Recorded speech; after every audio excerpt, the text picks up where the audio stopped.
The Senate will come to order. Mr. Carpenter, please call the roll.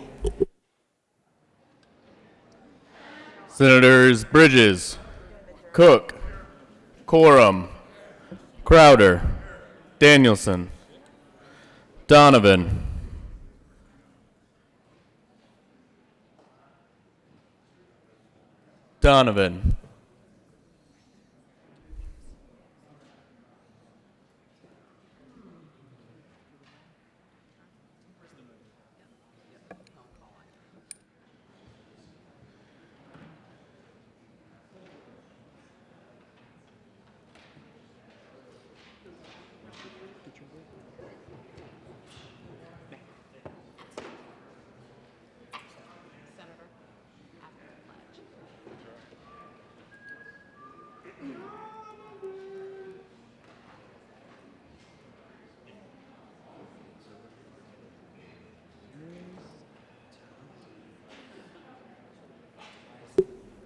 Absent.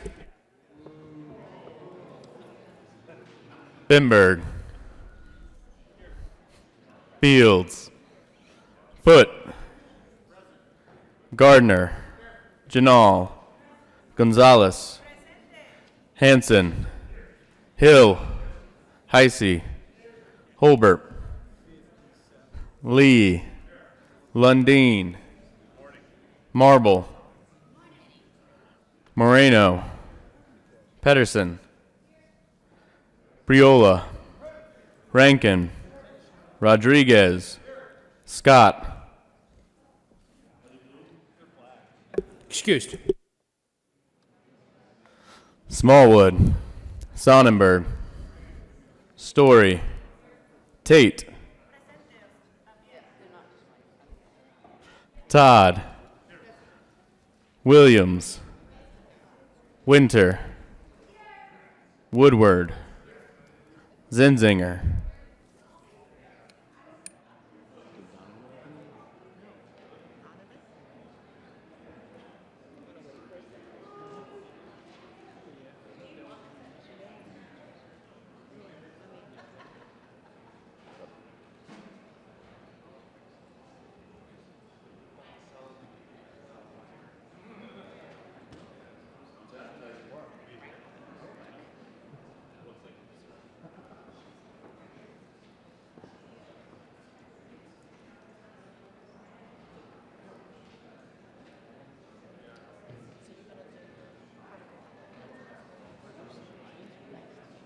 That's right, I need to do that part, not just continue on. Thank you.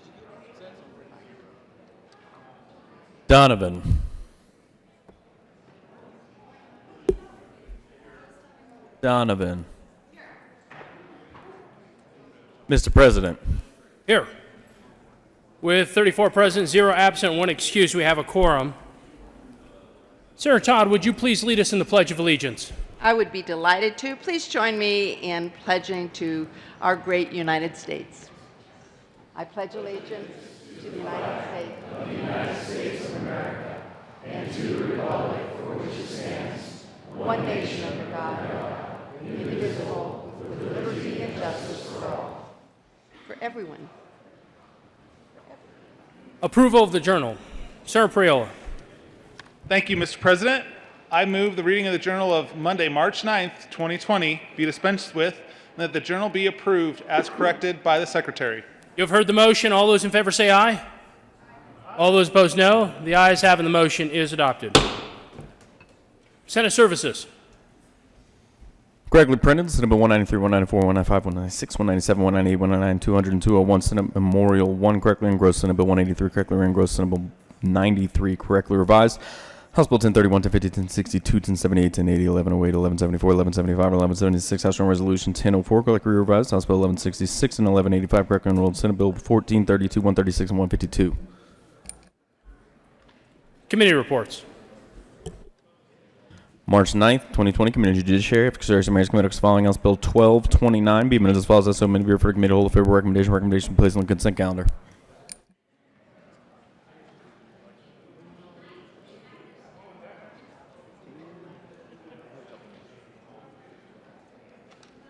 March 9th, 2020, Committee on State Veterans and Military Affairs, Ethics, Service, and Marriage Committee as following. House Bill 1153 be referred favorably. Committee on Appropriations. March 9th, 2020, Committee on State Veterans and Military Affairs, Ethics, Service, and Marriage Committee as following. House Bill 1066 be amended as follows. As amended, be referred to Committee on Appropriations of the favorable recommendation. March 9th, 2020, Committee on State Veterans and Military Affairs, Ethics, Service, and Marriage Committee as following. House Bill 1036 be referred to Committee to hold the favorable recommendation. Recommendation placed on the consent calendar March 9th, 2020. Committee on State Veterans and Military Affairs, Ethics, Service, and Marriage Committee as following. Senate Bill 174 be amended as follows. As amended, be referred to Committee to hold the favorable recommendation. March 9th, 2020, Committee on State Veterans and Military Affairs, Ethics, Service, and Marriage Committee as following. Senate Bill 103 be amended as follows. As amended, be referred to Committee on Appropriations with a favorable recommendation.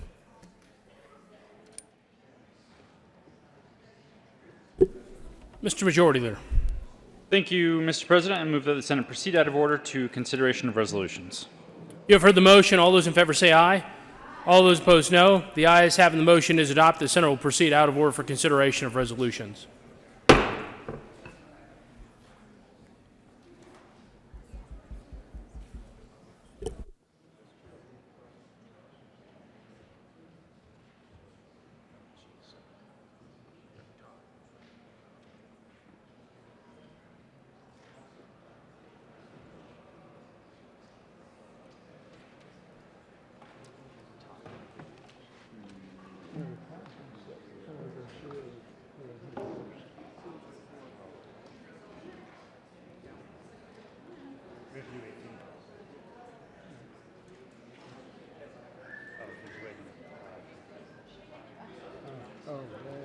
Okay. Well, happy to be of help.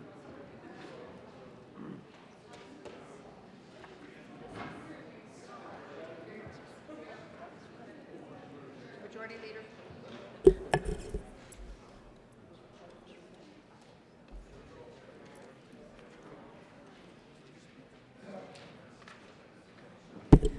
Will the clerk, Mr. Carpenter, will you please read SJR 18, the title for SJR 18?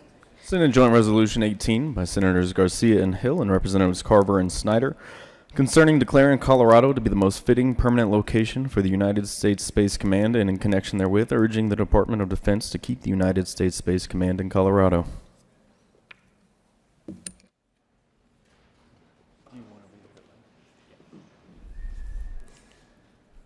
Senator Hill. Thank you, Madam President. I move Senate Joint Resolution 18 and ask that it be read at length. Please proceed, Mr. Carpenter. Read the resolution at length. Senate Joint Resolution 18 by Senators Garcia and Hill and Representatives Carver and Snyder concerning declaring Colorado to be the most fitting permanent location for the United States Space Command and in connection therewith urging the Department of Defense to keep the United States Space Command in Colorado. Whereas our nation and the world have significantly benefited from technological and scientific advances resulting from space exploration and aerospace activities, and Colorado is paving the way for new discoveries in the frontiers of space by having a rich history in aerospace development and being at the forefront of space travel, exploration, and aerospace research.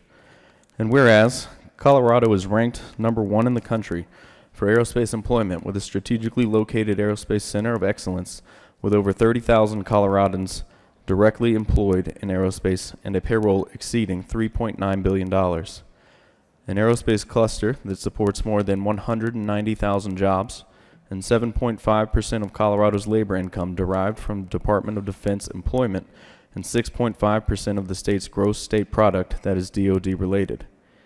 And whereas Colorado is a leader for business growth, with the #1 economy in the country in 2019 according to the U.S. News and World Report, and ranked 4th in high-tech employment and 4th on the State Technology and Science Index, supporting Colorado's position as a top aerospace state economy and workforce. And whereas Colorado's aerospace industry is home to a broad range of companies that create products and systems for commercial, military, and civil space applications, such as spacecraft, launch vehicles, satellites, command and control software, sensors, and navigation operations. These companies include Ball Aerospace, Boeing, Digital Globe, Harris Corporation, Lockheed Martin Space Systems, Northrop Grumman, Raytheon, Sierra Nevada Corporation, Teledyne Brown Engineering, and United Launch Alliance, which make up aerospace sector. And whereas Colorado is uniting global partners around the world to ensure space access for developing nations via the first planned United Nations space mission, Sierra Nevada Corporation, located in Louisville, Colorado, together with the United Nations Office for Outer Space Affairs, will use its Dream Chaser spacecraft to allow developing countries the opportunity to develop and fly microgravity payloads for an extended duration in orbit.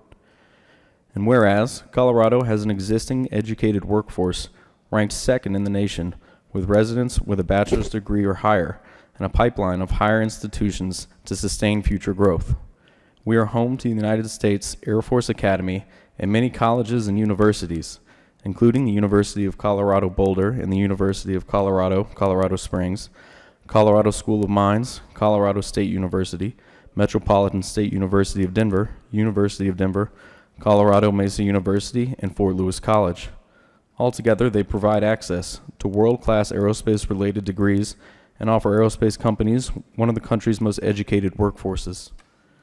And whereas Colorado is home to some of the most prestigious research institutions, such as the Laboratory for Atmospheric and Space Physics at the University of Colorado Boulder, it began in 1948, a decade before NASA, and is the world's only research institute to have sent instruments to all 8 planets and to Pluto, combining all aspects of space exploration through science, engineering, mission operations, and scientific data analysis.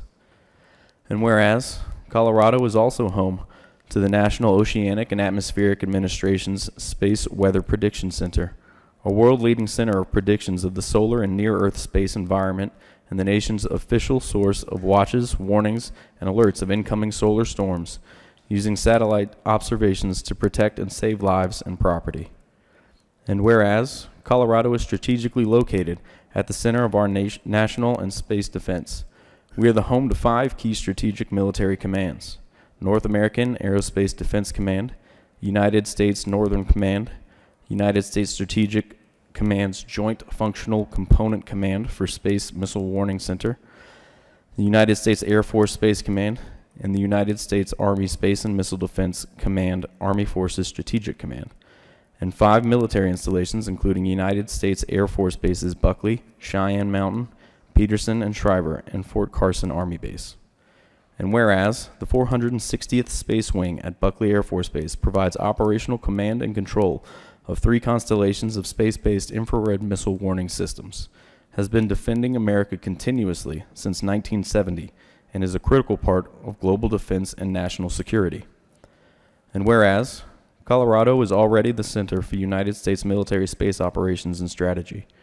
According to the Colorado Space Coalition, the state's military commands are the primary customers for space-based research, development, acquisitions, and operations, representing nearly 90% of space-related expenditure by the military.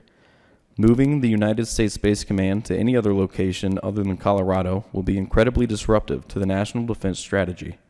In addition, it will cause a major upheaval in existing infrastructure and jobs in the state, which will result in higher costs and less efficient outcomes for the United States military. And whereas Colorado leads the charge in bringing current and future global positioning systems assets to life, a service provided free to the world by Air Force Space Command in Colorado Springs. From the operation of GPS satellites by Shriver Air Force Base to GPS-3, the most powerful GPS satellite to date, being designed and built by Lockheed Martin and launched by United Launch Alliance, with Raytheon developing the command and control capabilities, and with companies such as Boeing, Harris Corporation, Braxton Technologies, and Infinity Systems Engineering also supporting GPS development and operations from locations in Colorado. Our GPS technologies enable an integral part of our global economy to have an incalculable impact that has improved the everyday lives of billions of people around the world. And whereas various organizations are key to Colorado's prominence in aerospace, such as the Colorado Space Coalition, a group of industry stakeholders working to make Colorado a center of excellence for aerospace, the Colorado Space Business Roundtable, working to bring together aerospace stakeholders from the industry, government, and academia for roundtable discussions and business development, and to encourage grassroots citizen participation in aerospace issues. The Colorado chapter of Citizens for Space Exploration, whose mission is to promote better understanding of aerospace and its importance in our economy and daily lives, as well as to promote the importance of human space exploration. Manufacturer's Edge, a statewide manufacturing assistance center that encourages the strength and competitiveness of Colorado manufacturers by providing on-site technical assistance through coaching, training, and consulting, by providing collaboration-focused industry programs, and by leveraging government, university, and economic development partnerships. And the Space Foundation, founded in 1983 with its world headquarters in Colorado Springs, Colorado, which holds an annual space symposium bringing together civil, commercial, and national security space leaders from around the world to discuss, address, and plan for the future of space. Now, therefore, be it resolved by the Senate of the 72nd General Assembly of the State of Colorado, and the House of Representatives concurring herein, that we, the members of the Colorado General Assembly, recognize Colorado's unique blend of military installations and major commands, private aerospace companies, academic and research institutions, and government entities, and the valuable synergies this ecosystem produces, strongly urge the Department of Defense to keep the existing United States Space Combatant Command in Colorado. Furthermore, we strongly urge the Department of Defense to permanently base the United States Space Command, USS Spacecom, in Colorado. To recognize that Colorado provides the existing command structure, base infrastructure, and communications platforms necessary to successfully host additional national security initiatives and ensure coordination of efforts without committing restrictive additional funds. Proudly express that Colorado has deep ties with the Department of Defense and immense patriotic commitment to providing for the nation's security and bolstering our defense. Express our most sincere and deepest appreciation to our service members and civilian employees working in and supporting military and civilian aerospace companies, military installations, and civil organizations in Colorado, and hereby declare Colorado to be the prime location for USS Spacecom. Be it further resolved that copies of this joint resolution be sent to President Donald J. Trump, Vice President Michael R. Pence, House Speaker Nancy Pelosi, House Minority Leader Kevin McCarthy, Senate Majority Leader Mitch McConnell, Senate Minority Leader Charles E. Schumer, Senator Michael Bennet, Senator Cory Gardner, Congresswoman Diana DeGette, Congressman Joe Neguse, Congressman Scott Tipton, Congressman Ken Buck, Congressman Doug Lamborn, Congressman Jason Crow, Congressman Ed Perlmutter, Jim Bridenstine, NASA Administrator, James W. Morehard, NASA Deputy Administrator, Steve Dixon, Federal Aviation Administration Administrator, Governor Jared Polis, Lieutenant Governor Diane Primavera, Major General Michael A. Lowe, the Adjutant General, Colorado National Guard, Wayne R. Monteith, Associate Administrator for Commercial Space Transportation at the Federal Aviation Administration, General John W. J. Raymond, Air Force Space Commander, Colonel Jacob Middleton, United States Air Force Commander, Aerospace Data Facility, Colorado, Betty Sapp, Director, National Reconnaissance Office, Ross Garlick Bell, Executive Director, Aerospace States Association, Thomas E. Zelborg, Chief Executive Officer, Space Foundation, Dr. Ronald Sega, Co-Chair, Colorado Space Coalition, Michael Gass, Co-Chair, Colorado Space Coalition, and Stacy DeForte, Chair, Colorado Citizen Space Exploration. Mr. President.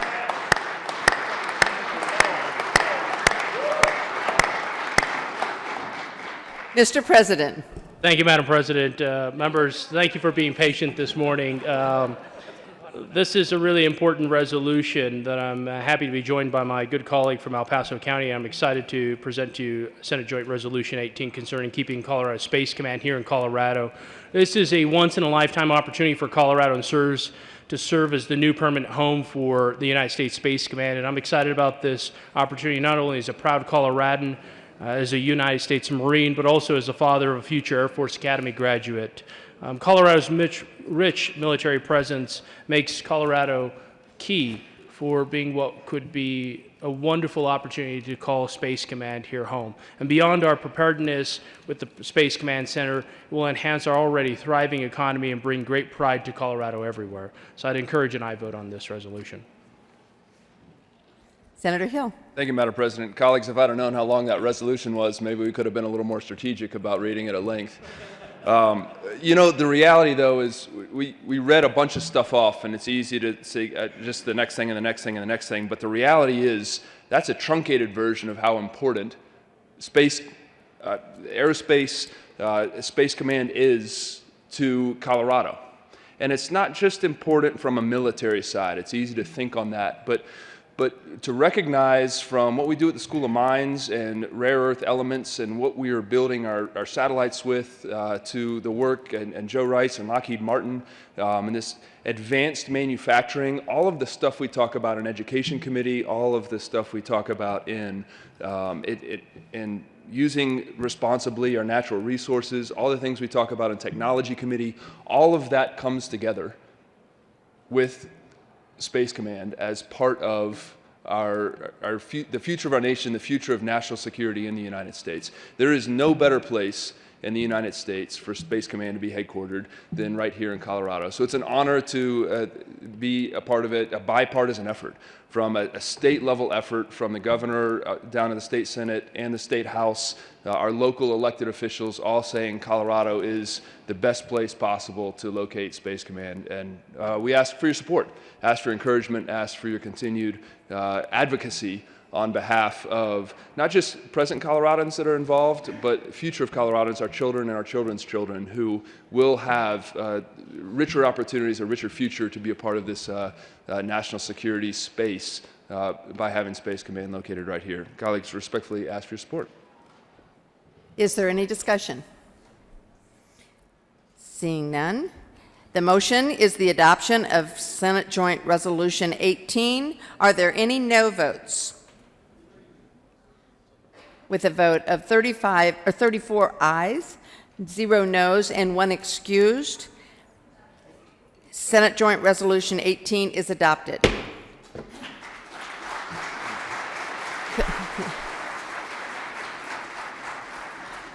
I know we don't normally accept that, but I'm okay with it. Co-sponsors. Senator Hill. Thank you, Madam President. You see how excited people can get when we finally finish lengthy reading at length here in the Senate. Madam President, I respectfully ask that the morning roll call be added as co-sponsors. Current roll call will be added as co-sponsors.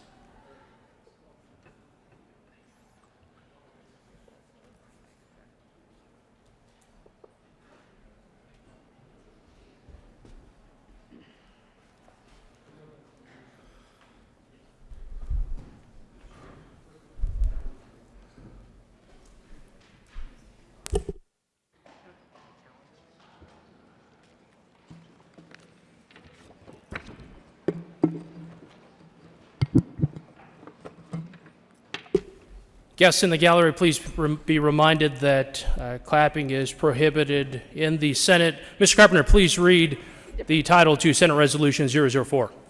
Senate Resolution 4 by Senators Todd and Gardner concerning the designation of March 10th, 2020 as Colorado Aerospace Day. Senator Todd. Thank you, Mr. President. And we move Senate Resolution 20004 and ask that it please be read at length. Will the clerk please read Senate Resolution 004 at length? Senate Resolution 4 by Senators Todd and Gardner concerning the designation of March 10th, 2020 as Colorado Aerospace Day. Whereas our nation and the world have significantly benefited from technological and scientific advances resulting from space exploration and aerospace activities. And whereas Colorado is the #1 state per capita in the country for private aerospace employment. And whereas there are 30,020 Coloradans who are directly employed in aerospace, with the aerospace cluster supporting nearly 200,000 jobs. And whereas Colorado is home to the nation's top aerospace companies, including Ball Aerospace, Boeing, L3 Harris, Lockheed Martin Space, Maxar Technologies, Northrop Grumman, Raytheon Sierra Nevada Corporation, Teledyne Brown Engineering, and United Launch Alliance, and close to 500 additional companies that support the aerospace sector by providing services and developing products, including spacecraft, launch vehicles, satellites, command and control software, sensors, and navigation operations. And whereas Colorado is a strategic location for national space and cyber activity with 5 key military commands: North American Aerospace Defense Command, the United States Northern Command, the United States Strategic Command's Joint Functional Component Command for Space Missile Warning Center, the United States Space Command, and the United States Army Space and Missile Defense Command, Army Forces Strategic Command, and 3 space-related United States Air Force bases, Buckley, Peterson, and Schreiber. And whereas the United States Air Force Academy, along with Colorado's colleges and universities, including the University of Colorado Boulder, University of Colorado, Colorado Springs, Colorado School of Mines, Colorado State University, Metropolitan State University of Denver, University of Denver, Colorado Mesa University, and Fort Lewis College, provides access to world-class aerospace-related degrees and offers aerospace companies one of the country's most educated workforces. And whereas various organizations are key to Colorado's prominence in aerospace, such as the Colorado Space Coalition, a group of industry stakeholders working to grow and promote Colorado as a center of excellence for aerospace, and the Colorado Space Business Roundtable, an organization that works to convene stakeholders from industry, government, and academia to advance aerospace business and workforce opportunities throughout the state, that together form the Colorado chapter of the Aerospace States Association, a nonpartisan organization of lieutenant governors and associate members from aerospace organizations and academia who represent states' interest in federal aerospace and aviation policy development. The Colorado chapter of Citizens for Space Exploration, in partnership with the Colorado Space Business Roundtable, whose mission is to promote better understanding of aerospace and its importance in our economy and daily lives, as well as promoting the importance of human space exploration and Manufacturer's Edge, a statewide manufacturing assistance center that encourages the strength and competitiveness of Colorado's manufacturers by providing on-site technical assistance through coaching, training, and consulting and collaboration-focused industry programs, and leveraging government, university, and economic development partnerships. And whereas the Colorado Air and Spaceport seeks to serve as America's hub for commercial space transportation, research, and development, and this horizontal launch facility will have the potential to become the foundation for a global suborbital transportation network connecting Colorado globally. Now, therefore, be it resolved by the Senate of the 72nd General Assembly of the State of Colorado that we, the members of the Colorado Senate, strongly urge and request the government of the United States of America to take action to preserve and enhance United States leadership in space, spur innovation, and ensure our continued national and economic security by increasing funding for space exploration and activities, including regaining the ability of the United States to deliver astronauts to low Earth orbit in the next few years, and to commit to and aggressively pursue sending the first woman and United States astronauts to the moon by 2024 under the Artemis program, with a goal of sending a crewed mission to orbit Mars by 2033, using the Orion spacecraft and the Space Launch System to get there. Recognize and appreciate Colorado's space and aerospace companies and organizations, especially the growing membership and activities of the Colorado chapter of Citizens for Space Exploration, in partnership with the Colorado Space Business Roundtable, whose activities to promote space exploration are helping to increase public understanding and enthusiasm for exploration funding. Recognize and support our congressional delegation in urging the Department of Defense to reestablish the United States Space Command in Colorado. Recognize and appreciate the contributions of Colorado's universities, colleges, and national research laboratories to the space and aerospace industries, including their expertise in exploration of the planets and the universe and space-based Earth observation. Express our most sincere and deepest appreciation to the men and women working in our military installations in Colorado, and hereby declare March 10th, 2020 to be Colorado Aerospace Day.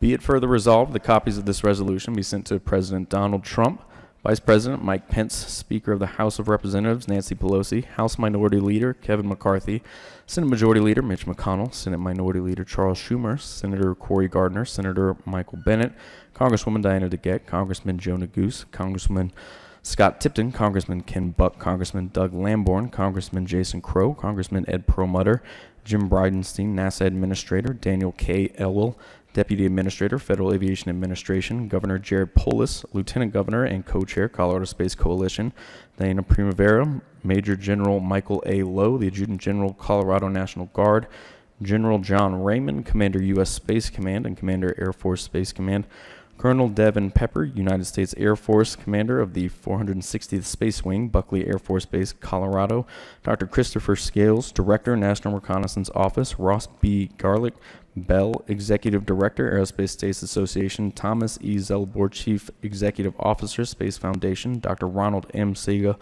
Co-Chair, Colorado Space Coalition, Michael Gass, Co-Chair, Colorado Space Coalition, Ehlers Almond, Chair, Colorado Space Business Roundtable. Stacy DeFore, Chair, Colorado Citizens for Space Exploration. Dave Ruppel, Director, Colorado Air and Spaceport. And Debbie Brown, President, Colorado Space Business Roundtable. Senator Gardner. Thank you, Mr. President, and colleagues, please take your seats. Aerospace Day at the Capitol has become a landmark day and a memorable day for all of us because of, quite frankly, the really neat things that are happening in Colorado around space. Space gives us a vision, inspires us. It is magical. We have this day for a lot of reasons, but among them are to educate ourselves and the state about aerospace, to recognize the contributions of the aerospace industry to Colorado, which are phenomenal, to demonstrate our support, as we did with the previous resolution and with this one, for the growth of space both nationally and here in Colorado, and finally to encourage the aerospace industry to grow and thrive, provide jobs, and grow our economy here in Colorado. Aerospace Day has greater participation this year than ever before. There are co-hosts and sponsors, innumerable to mention, but it would not happen without our co-hosts, those who make this possible for us to do here in the Capitol. And among them are the Aerospace States Association, Manufacturers Edge, the Colorado Business Roundtable, Citizens for Space Exploration, the Colorado Office of Economic Development and International Trade, the Colorado Space Coalition, the Colorado Space Business Roundtable, Colorado Air and Spaceport, Teledyne Brown Engineering, and Lockheed Martin Space, and then a whole additional group of sponsors, which we thank for your being here today and for making this possible. Stacy DeFore, who makes this happen along with her colleagues, thanked me before, and Senator Todd for making this happen. We don't make this happen. We are just vehicles in bringing forth what is a fabulous industry, a fun industry. I think of all of the industries that we host, it is the one that has the most enthusiastic people. There may be competitors, but it is a day of enthusiasm and vision, and I really want to use the word, it is magic what we do in space. It inspires our children, it inspires us, and we ask for your support for this resolution. Senator Todd. Thank you, Mr. President, and I will be brief. This is my final Aerospace Day at the Capitol, and so when I looked at that and said, March 10th will always go down in history as Aerospace Day at the Capitol. We passed a proclamation a couple of years ago that said this day will always be set aside.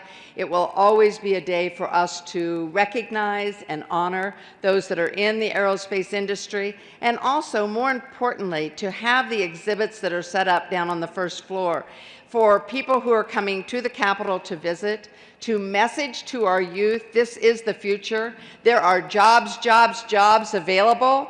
Come to Colorado, get involved. You can go to the moon and back, and I think we've heard over and over that from the spaceport, it's shorter distance from Colorado than any place else on Earth. And so we are so excited to have Aerospace Day at the Capitol one more time. This all really started kind of on a wing and a prayer, so to speak, of talking about forming a caucus, an aerospace caucus, and several of us, and we're trying to remember how long ago. I think it's been at least 8 years ago that we started, and having that lunchtime meeting to be able to bring people to the Capitol this capital belongs to the people of the state of Colorado. And so when they come and are able to share and interact and build that relationship with one another to really expand and grow aerospace in Colorado, that has been a wonderful opportunity for many of us that have been engaged and involved. I am hopeful that it will continue. I am quite sure it will, with the commitment of all of you, as well as many of our fellow legislators. And so with that, again, Mr. President, we move Senate Resolution 004 and ask for an aye vote. Is there further discussion regarding Senate Resolution 004?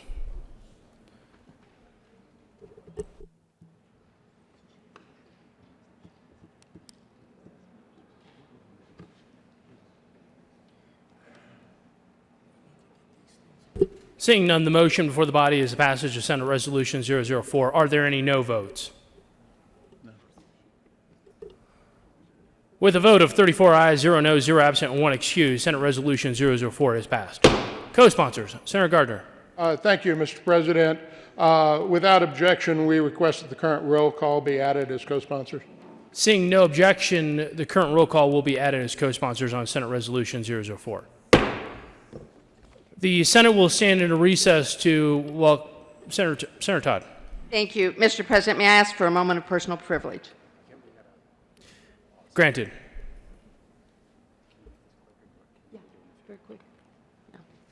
Thank you, Mr. President. The Colorado Senate convened on the second regular session of the 72nd General Assembly, hereby recognizes and commends the state of Colorado as America's aerospace ally. America's leadership in the frontier of aerospace has a home base here in Colorado. The partnership of aerospace industries, academia, state government, agencies, and Wings Over the Rockies Air and Space Museum promotes Colorado as the leader in aerospace for the nation. Colorado's distinctive heritage of aerospace leadership should be recognized with the identity America Aerospace Ally, so that Colorado will be encouraged to reach for their own role in our innovative pursuit of Colorado as the nation's leader in aerospace. On the request of Senator Nancy Todd, given the 6th day of March, State Capitol, Denver, Colorado, signed by Leroy M. Garcia, President of the Senate. Thank you, Mr. President. The Senate will stand in a recess to welcome our guests.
Mr. Majority Leader. Thank you, Mr. President. I move a call of the Senate. A call of the Senate has been moved and properly sustained. Will the sergeants please close the doors, allow no senators to leave, and return those who are absent from the chamber?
Mr. Carpenter, please call the roll. Senators Bridges, Cook, Quorum, Crowder, Danielson, Donovan, Finberg, Fields, Foote, Gardner, Janal, Gonzalez, Hanson, Hill, Heisey, Holbert, Lee, Lundeen, Marble, Moreno, Pedersen, Priola, Rankin, Rodriguez, Scott excused, Smallwood, Sonnenberg, Story, Tate, Todd, Williams, Winter, Woodward, Zinzinger. Mr. President. Here. With 34 present, 0 absent, 1 excused, we have a quorum. Mr. Majority Leader. Thank you, Mr. President. I move the call be raised. The motion is to raise the call. All those in favor say aye. All those opposed, no. The ayes have, and the call is raised. Mr. Majority Leader. Thank you, Mr. President. Members, I think everyone's probably mostly up to speed on the turn of events over the last couple of minutes. If you have not heard, the governor has declared a state of emergency for Colorado. Just a couple of quick things if you didn't catch the press conference on audio or anything like that. First and foremost, the state of emergency is clearly a legal term for the authority for the governor and does not necessarily mean there is a immediate crisis or that there is reason to be a whole lot more alarmed than you were 2 hours ago. What it means, though, is it does allow the executive branch and the agencies to do certain things that they, prior to the declaration of the emergency, were not authorized to do. A couple of the things that came out of the press conference is there have been a couple of more confirmed cases, or presumptive cases, I think they call it, of COVID-19. This is also, we are hearing from the experts that we should assume there will be more cases in the next couple of days. I don't think anybody knows exactly how bad it's going to get, but it's clearly going to get a little bit worse before it gets better.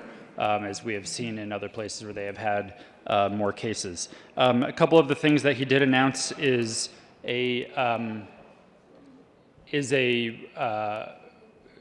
don't know if it was a request or an order for paid sick leave, especially in industries and sectors that could potentially be vectors for the spreading of the disease. So this is food service workers, this is folks who work in nursing homes, healthcare, et cetera. The idea is that if they are sick, they should absolutely feel comfortable and feel like it is the right thing to do to stay home so that they're not spreading the disease, especially to folks who are most vulnerable, like folks in nursing homes. And so the governor's office, I don't know all the details, it was obviously just recently announced, but the governor's office is looking into ways to use some funding to ensure that that can occur and that people know that they will be taken care of if they have to make rent, put food on the table, et cetera, but are showing symptoms. So the idea is if you're showing symptoms, be cautious and stay home. There was also an announcement yesterday, and I imagine it was part of the press conference today, around testing. The state of Colorado has dramatically increased the capacity for testing, and I know the governor was on the phone with the vice president and others last night to expedite even more testing in Colorado. We are currently, I think, able to test 900 people with the amount of kits that we have right now, and there are more coming. The governor also made some announcements around copays and cost sharing for that testing to ensure that it is free, and that insurance companies are being flexible in making sure people have access to the testing. There's also some guidelines on the CDPHE website around what to do if you think you are showing symptoms. The answer is not necessarily to get in your car and go to the doctor. You should call the doctor first and talk it through before you show up in a public place. There's also some directives around telehealth to ensure that people are able to access healthcare through telehealth if that is appropriate, so that they are not spreading the disease further unnecessarily. And then there were some directives around prescription refills to ensure that if there is a situation where people do need to stay home or self-quarantine, that they're able to get prescriptions filled prior to when the insurance company would otherwise authorize them to get that refill done. So those are some of the highlights, but please check out the press conference and the materials that I imagine will be coming. The other thing I wanted to say is the executive committee has been discussing this for several weeks now, and we have also been discussing what the legislature will do in response to an emergency declaration if it happens. Obviously that has happened now, so there are things that the executive committee as well as the legislative emergency response committee can now start putting into place. The legislative emergency response committee, which is members of both chambers as well as staff, will be meeting tomorrow at 7:30 a.m. To start discussing plans for moving forward. So this is in regards to access to the Capitol. This is in regards to practices that will be happening here in the chambers, in regards to how aides and staff can navigate the workplace, especially if they are showing signs or symptoms, so that they know to stay home and to avoid coming and potentially infecting other folks. So those conversations are ongoing. They have been ongoing, but they will obviously now take on a different theme now that there has been an emergency declared for the state of Colorado. Please feel free to attend that meeting. It's in your calendar for 7:30 a.m. tomorrow, and there will be a whole lot more conversations, I'm sure, to come after that meeting occurs as well. Thank you, Mr. President. Mr. Minority Leader. Thank you, Mr. President, and thank you, Mr. Majority Leader. We will get through this together, and the 6 members of the Executive Committee have been briefed. We have been discussing. We've been trying to convey information to the respective caucus members. At least on the minority side, I hope on the majority side, we did receive this memo, rules of procedure during a declared disaster emergency. One of the things that I've had some conversations about over the past, say, week, people want to know, what are we as legislators, constituents want to know what we as legislators are doing to stop the spread of COVID-19. And of course, We're not in charge of the executive branch. We don't have those resources. So I think conveying proper, correct information to people is about our highest and best use. Please direct them to Public Health and Environment, CDPHE. I would say, are doing an excellent job of conveying information. Here inside the Capitol, I think this document is a good starting point, but so that everyone in both chambers know, the Executive Committee asked Office of Legislative Legal Services for some summary of the authority that the governor assumes, achieves, as different levels of disaster are declared, different levels of emergency. We don't typically practice this. I'm not aware of the legislature having a practice run because we don't control law enforcement. We don't control fire and medical services, but the executive branch does. And I think it's very helpful for us to, before we criticize or pass judgment or question, let's find out what our predecessors have put in statute, find out what this process is, because there's so little for us to do in actual emergency response. We don't practice this, so this is our opportunity to learn what this process is, and as the documentation becomes available to us, I would encourage you to read it, ask questions of members of the Executive Committee, let us know what your concerns are. One small thing that the Executive Committee has done, at least for this chamber, is you may notice there's new notices posted in the windows. We have not banned cards and notes. We haven't banned those. But we have put a notice up asking people in the lobby, whether they're lobbyists or guests in the Capitol, to please be thoughtful and maybe use electronic means, text, email, something like that, to convey information to us rather than send in a card or a letter, because that's passing information, that's passing paper between people, and if anyone happens to be contaminated, contagious, that's a little step that we can take to just say, be careful and be thoughtful. We've also noticed, I've noticed this morning, fewer people are shaking hands. That's probably a good practice. Maybe an elbow bump. I heard there were some people at a meeting who were doing toe taps. We don't mean to be impolite, but just be thoughtful about it. You may or may not be contagious. You may not know that. We've heard that it has at least a 14-day period, and it may be as much as 21, but I don't mean to be the source on that. But just be thoughtful, wash your hands, use the hand sanitizers, and remain calm. Thank you, Mr. President. Thank you, Mr. Majority Leader and Mr. Minority Leader. Third reading of bills, consent calendar. Mr. Carpenter, please read all the titles to the bills listed on the consent calendar. Senate Bill 183 by Senators Tate and Todd, Representatives Baisley and Tatone, concerning modification of the definition of state agency for purposes of the statewide Internet Portal Authority to ensure that the authority is authorized to serve all state government agencies. House Bill 1176 by Representative Valdez D. and Senator Tate, concerning modifications to the income tax statutes in order to address certain defects and anachronisms. House Bill 1175 by Representative McKean and Valdez D. and Senator Tate, concerning modifications to certain tax statutes in order to address defects and anachronisms.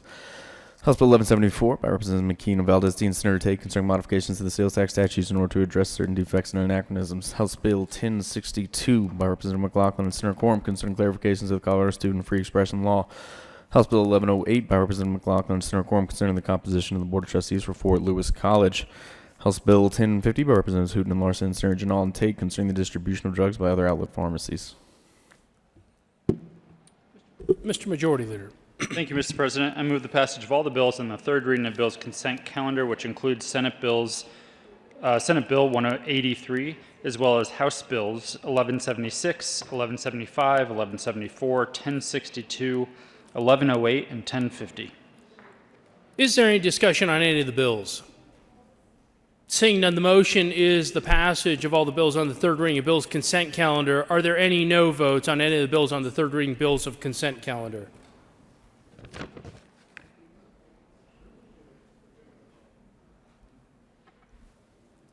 With a vote of 34 ayes, 0 noes, 0 absent, 1 excused, Senate Bill 183 is passed. Co-sponsors. Mr. Minority Leader.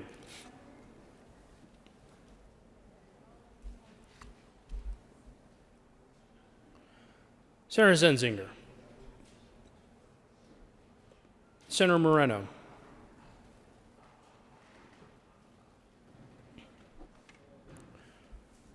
With a vote of 34 ayes, 0 noes, 0 absent, 1 excused, House Bill 1176 is passed. Co-sponsors.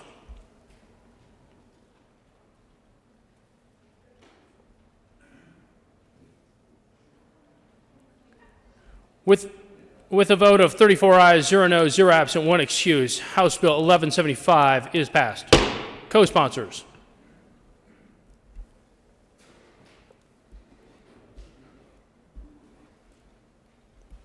With a vote of 34 ayes, 0 noes, 0 absent, 1 excused, House Bill 1174 is passed. Co-sponsors.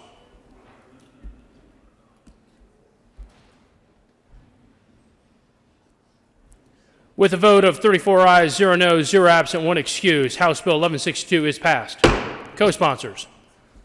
Senators Cook, Woodward, Bridges, Moreno, Sonnenberg, Gonzalez, Story, Jadal, Lundin, Tate, Crowder, Todd, Zenzinger, Priola, Gardner, Heisey, Rankin, Pedersen, Marble, Minority Leader, Smallwood.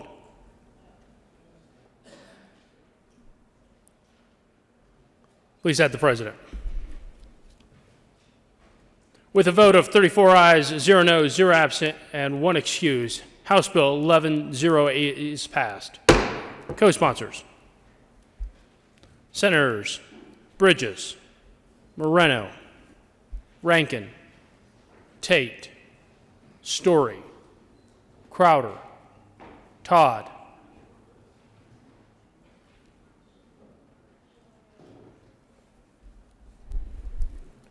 with a vote of 34 ayes, 0 noes, 0 absent, 1 excused, House Bill 1050 is passed. Co-sponsors. Senators Cook, Crowder, Smallwood, Woodward, Sonnenberg, Winter, Rankin, Gonzalez, Priola, Bridges, Rodriguez.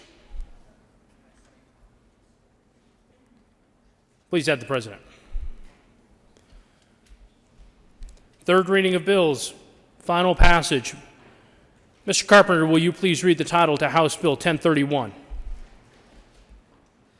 House Bill 1031 by Representatives Benavidez and Mulligan, Senators Williams and Hanson, concerning the establishment of a new state holiday in place of Columbus Day.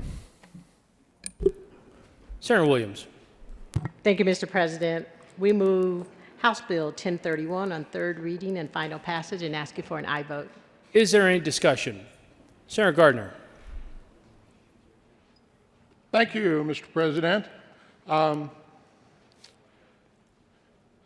President, I request permission to offer a third reading amendment. Request has been made to offer a third reading amendment. Will the good senator from Colorado Springs please explain the need for a third reading amendment? Yes, thank you, Mr. President. So, members, I have prepared in light of our second reading discussion, and of course there's a lot of precedent for offering third reading amendments. I have prepared what is denominated right now as L005. What it does is two things. One, it changes this holiday from the first Monday in October to the second Monday in October, so that it coincides with the current federal holiday of Columbus Day. As written right now, 1031 actually creates the Mother Cabrini holiday on the first Monday of October, and then there's a federal holiday on the second Monday of October called Columbus Day. And this is going to create all sorts of havoc in our schools, because they're then going to, I'm sure our school district boards will just be really happy that we did this, because they'll have their own internal squabble about whether they're going to celebrate Columbus Day or Mother Cabrini Day. Is it going to be the first Monday or the second Monday? The other thing is, to get away from that, the other thing that this amendment that I'm requesting permission to offer will do is change it from Francis Xavier Cabrini Day to Indigenous Peoples Day, because that's what all of this is about at its core.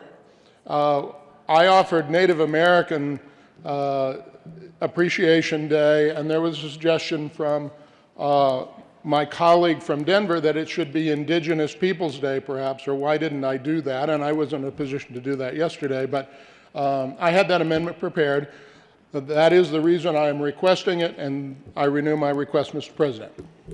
The question before the body is to grant permission for the good senator from El Paso County permission to offer a third reading amendment. All those in favor say aye. All those opposed, no. The noes have it, and permission is denied. To the bill. Senator Gardner. Thank you. Mr. President, I request permission to offer still another third reading amendment. Will the senator please explain the need for permission to be granted on a third reading amendment? Yes, thank you, Mr. President. So I asked for the preparation of what's denominated as L006. It does one simple thing. It doesn't change the name of the holiday, but if you look closely at the bill creates this holiday on the first Monday of October. And again, we have a federal holiday on the second Monday of October, and so we're creating this another holiday. We're going to be requiring our state courts and state agencies to be closing on the first Monday of October. That means banks will be closed that day too. We'll have all of these agencies closed on both the first and second Mondays of October. There will be more confusion, more havoc, and our schools are going to then be in this discussion of which are they going to do. So L006 would do nothing more than change the holiday from back to being a second Monday in October holiday, and I renew my request for permission.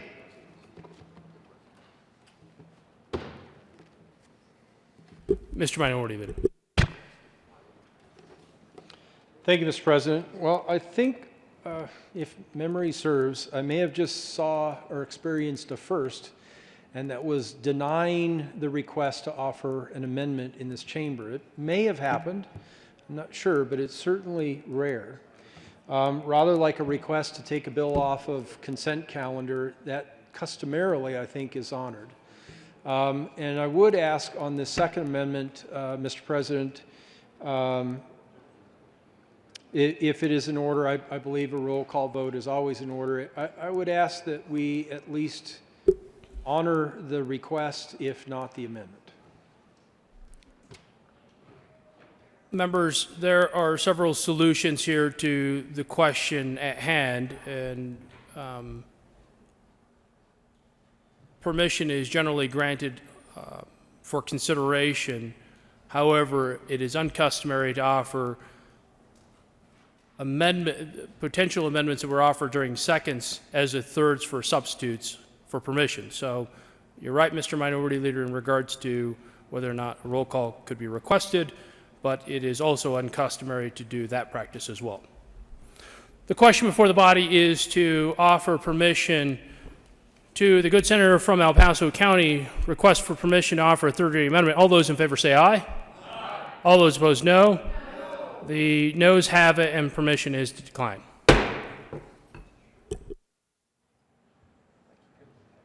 To the bill.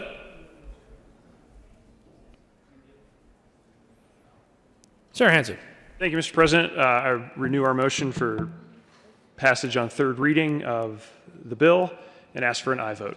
Is there further discussion regarding House Bill 1031? Senator Gardner. Thank you, Mr. President. Columbus Day, Native American Appreciation Day, Indigenous Peoples Day,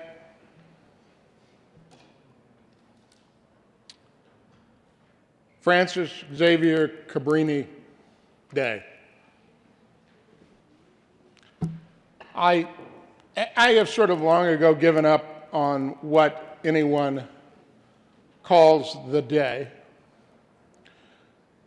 We have a holiday in October, and currently that holiday by federal and state law is the second Monday in October.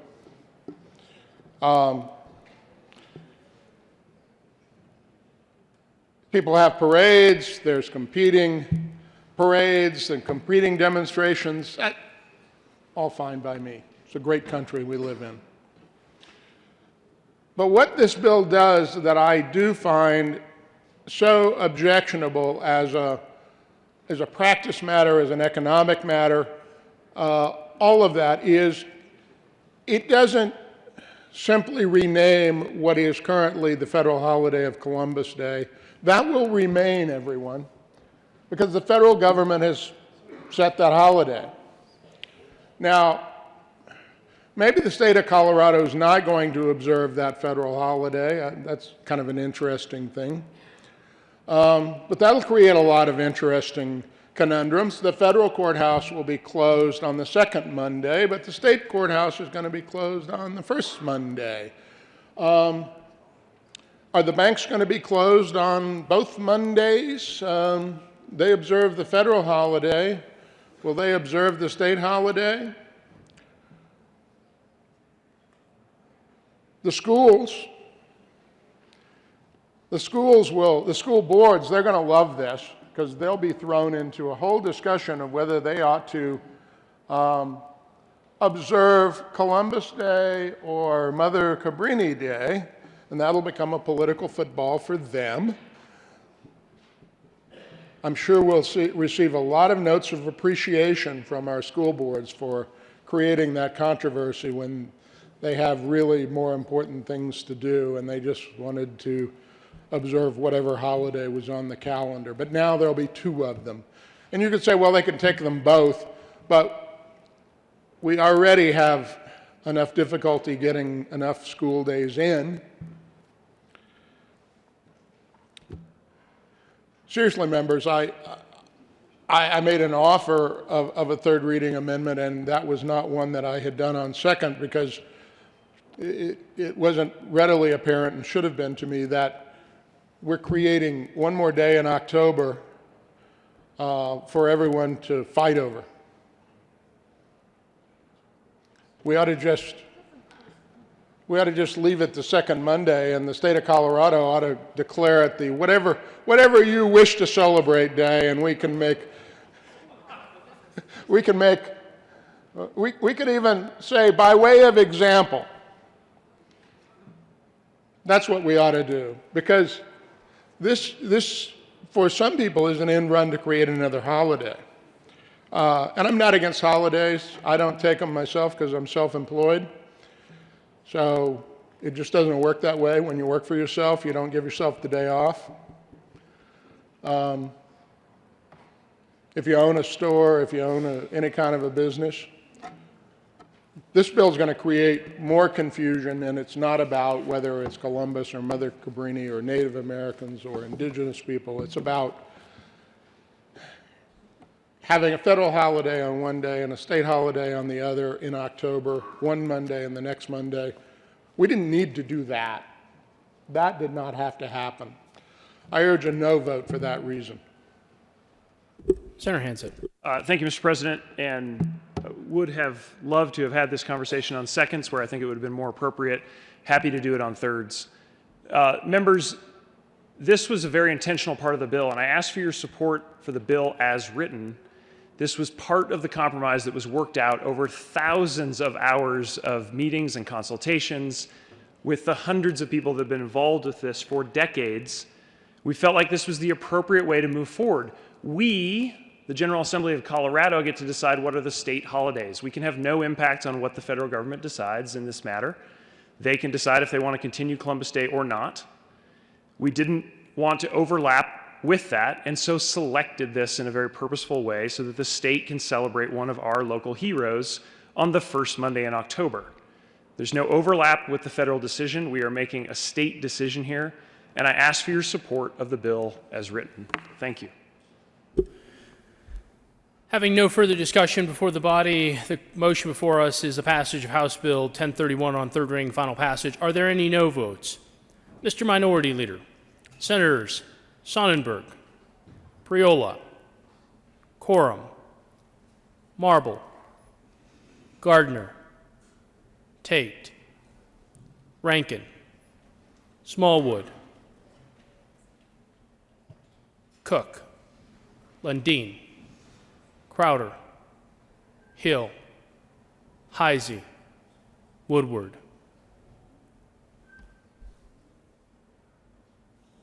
With 19 ayes, 15 no votes, 0 absent, and 1 excuse, House Bill 1031 is passed. Co-sponsors, Senators Foote, Majority Leader, Gonzalez, Fields.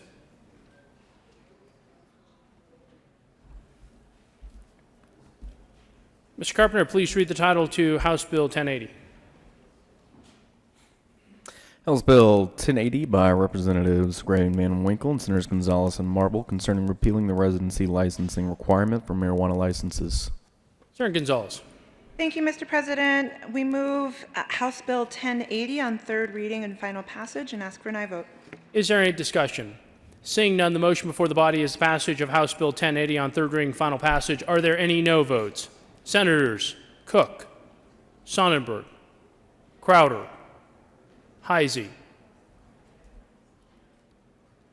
Gardner, Woodward, Rankin, Lundin, Coram.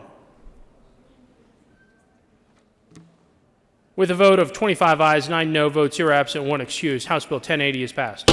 Co-sponsors, Senators Williams, Moreno, Hansen.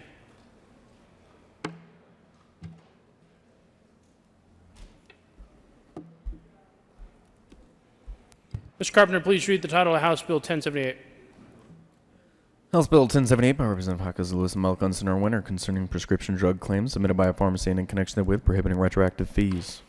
Mr. Majority Leader. Thank you, Mr. President. I move House Bill 1078 lay over until tomorrow, March 11th.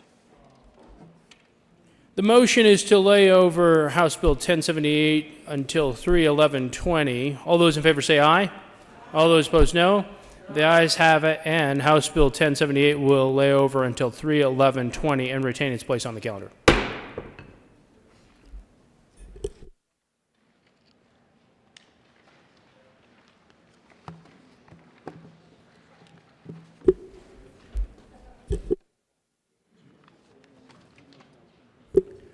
Mr. Majority Leader. Thank you, Mr. President. There has been a request to remove House Bill 1148, Senate Bill 104, and Senate Bill 130 from the general order second reading of bills consent calendar.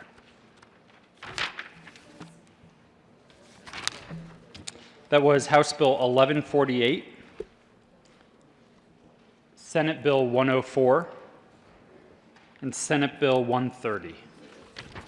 Those bills will be removed from the consent calendar as requested. General order, second reading of bills, consent calendar. Senator Danielson. Thank you, Mr. President. I move the Senate resolve itself into the Committee of the Whole for consideration of general orders, second reading of bills, consent calendar. You have heard the motion. All those in favor say aye. Aye. All those opposed, no. The motion is adopted, and the Senate will resolve itself into the Committee of the Whole for consideration of general order, second reading of bills, consent calendar, and Senator Danielson will take the chair.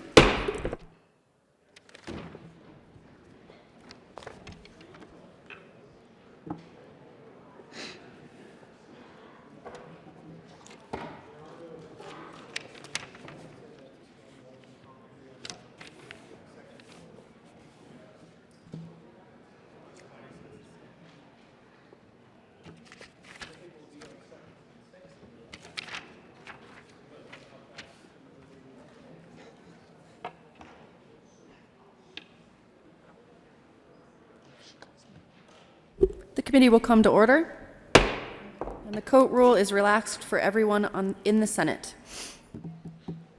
Mr. Carpenter, please read the titles of all the bills on the general orders, second reading of bills consent calendar. House Bill 1030 by Representatives Valdez, Dean Gray, and Senators Scott and Heisey concerning the creation of a single annual fleet overweight permit for a commercial motor vehicle fleet that includes both vehicles that have a quad axle grouping and vehicle combinations with a trailer that has 2 or 3 axles.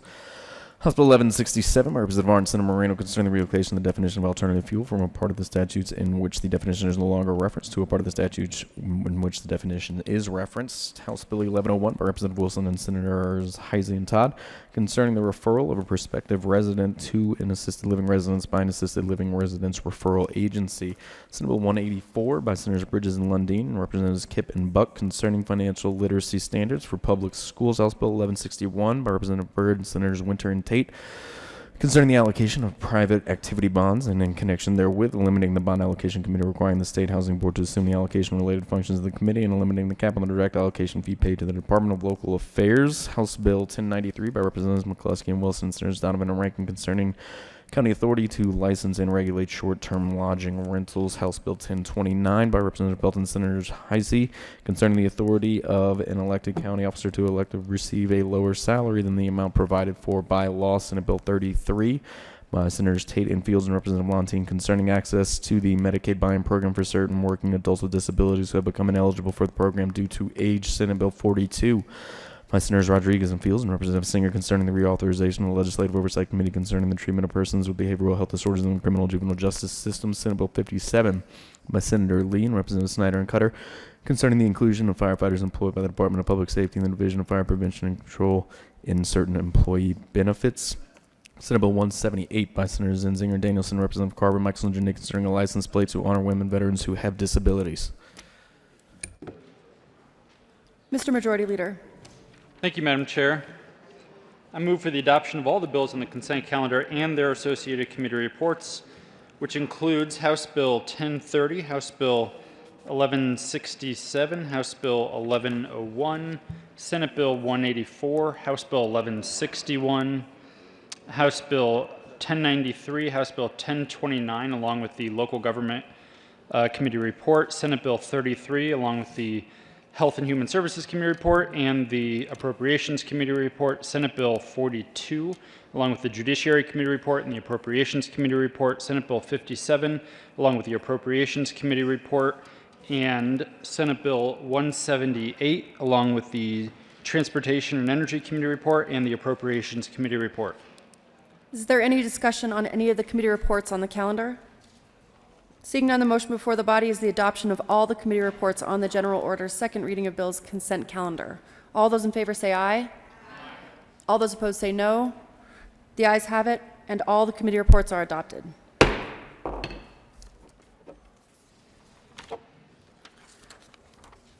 Is there any discussion on any of the bills on the consent calendar? Seeing none, the question before us is the adoption of all of the bills on the general order, second reading of bills consent calendar. All those in favor say aye. Aye. All those opposed say no. The ayes have it, and all of the bills are adopted. Mr. Majority Leader. Thank you, Madam Chair. I move the committee rise and report. The motion is for the committee to rise and report. All those in favor say aye. All those opposed say no. The ayes have it. The committee will rise and report.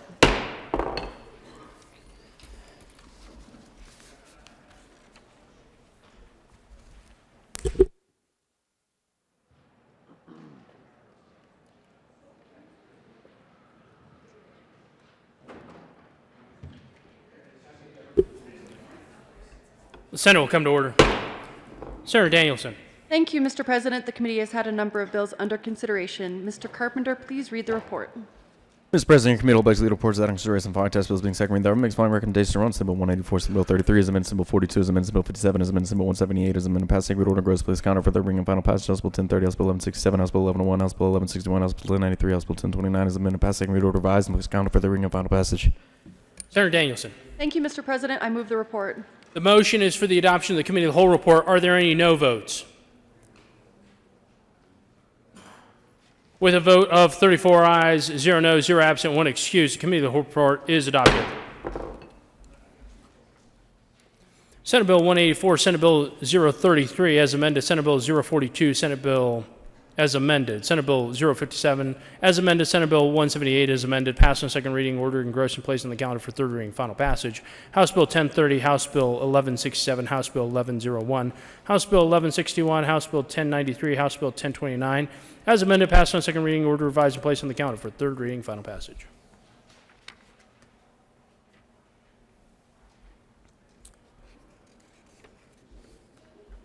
Second reading of bills. Senator Danielson. Thank you, Mr. President. I move the Senate resolve itself into the Committee of the Whole for consideration of general orders, second reading of bills.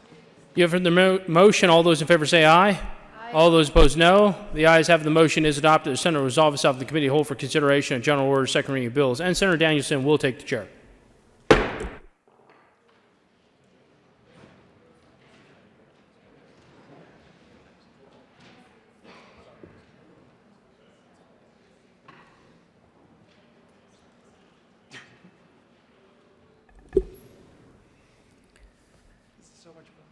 The committee will come to order, and the Coat rule is relaxed for everyone in the Senate.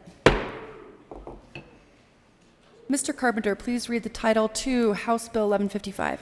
House Bill 1155 by Representatives Valdez A. and Weissman and Senator Hansen concerning requirements that builders of new residences offer buyers options to accommodate higher efficiency devices.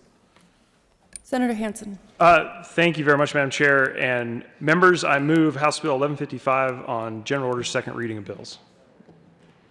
And the Transportation Committee report. Oh, thank you. And the Transportation Energy Committee report.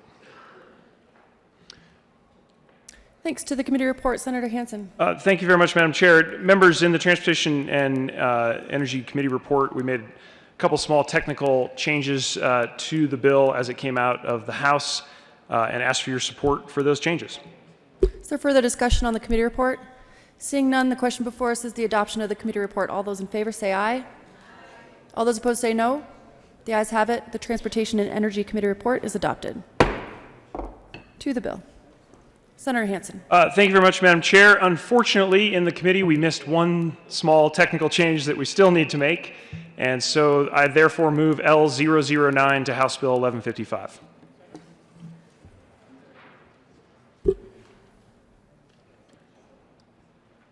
Mr. Carpenter, please read Amendment L009. Amendment L009, House Bill Senator 1155. Hansen. Right. Thank you very much, Madam Chair. Members, I apologize, we didn't get this in committee. We did find one small error around how the wording was phrased for which laboratories can certify the correct equipment that's specified in the bill.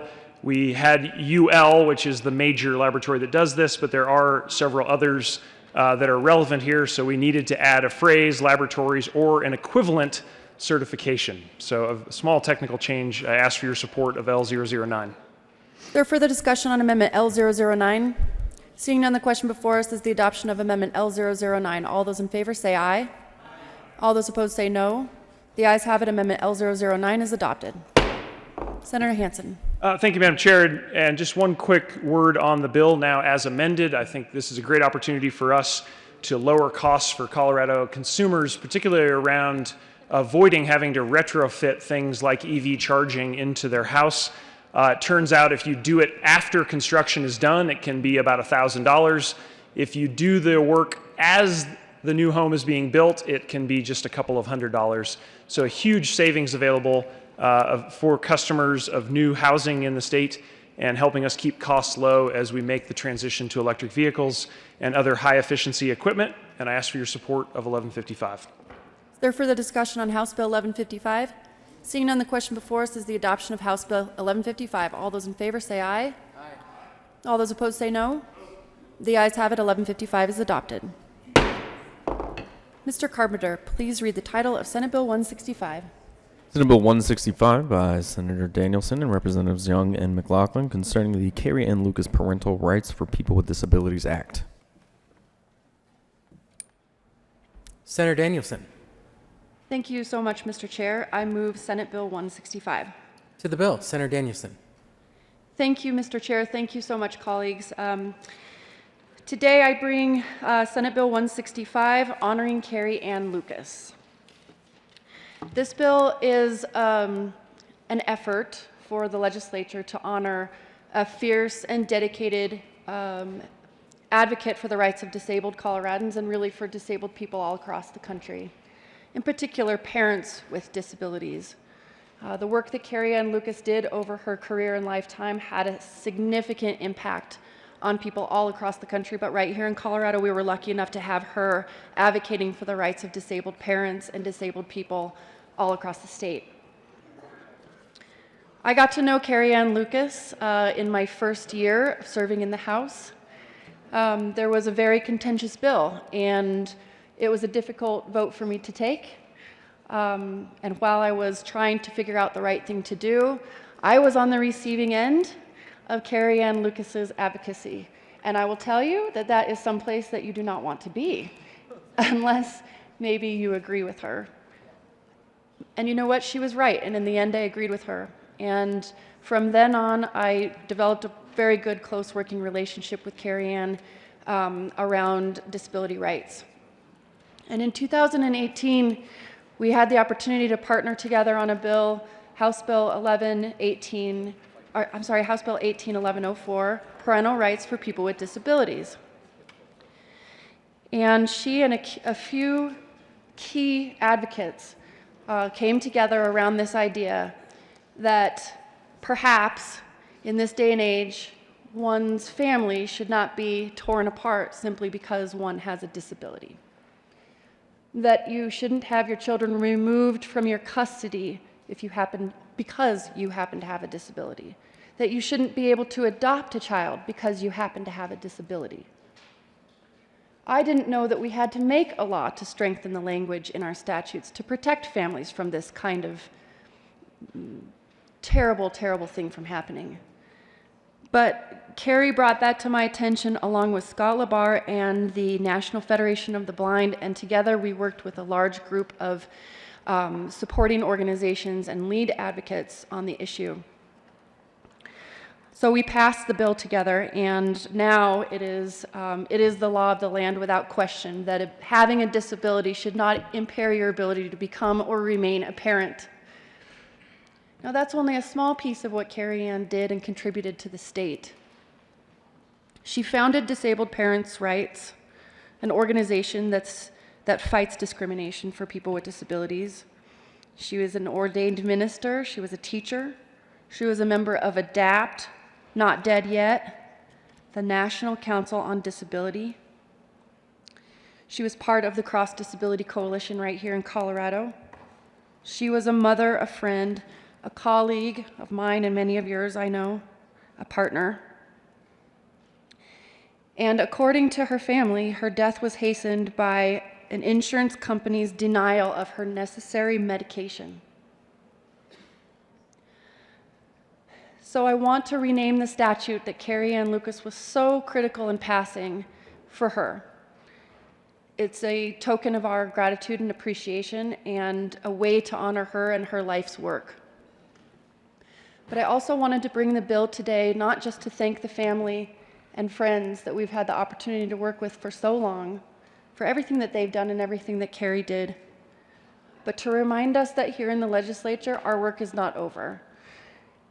And that when there are measures brought forward to help people with disabilities, we need to always remain committed to fight for that, to fight for the equality of all Coloradans, and in this area, to fight for the equality of people with disabilities. It is necessary, it is overdue, and it is still really one of the major portions of the population that get discriminated against from top to bottom. I just heard after the committee hearing for this bill, a woman came up to me who was supportive of the bill to tell me through a sign language interpreter how her son was taken from her in the hospital after he was born because she's in a wheelchair. And that is not shocking for the advocates who help these people every single day. That is shocking to me. So Carrie Ann's work is not over. And I renew my commitment to take it up every way that I can, every day that I can inside of this building, to protect these families, to keep them together, and to promote the equality of people with disabilities. Thank you, colleagues, for your time and attention today, and I urge your support of Senate Bill 165, honoring Carrie Ann Lucas. Senator Crowder.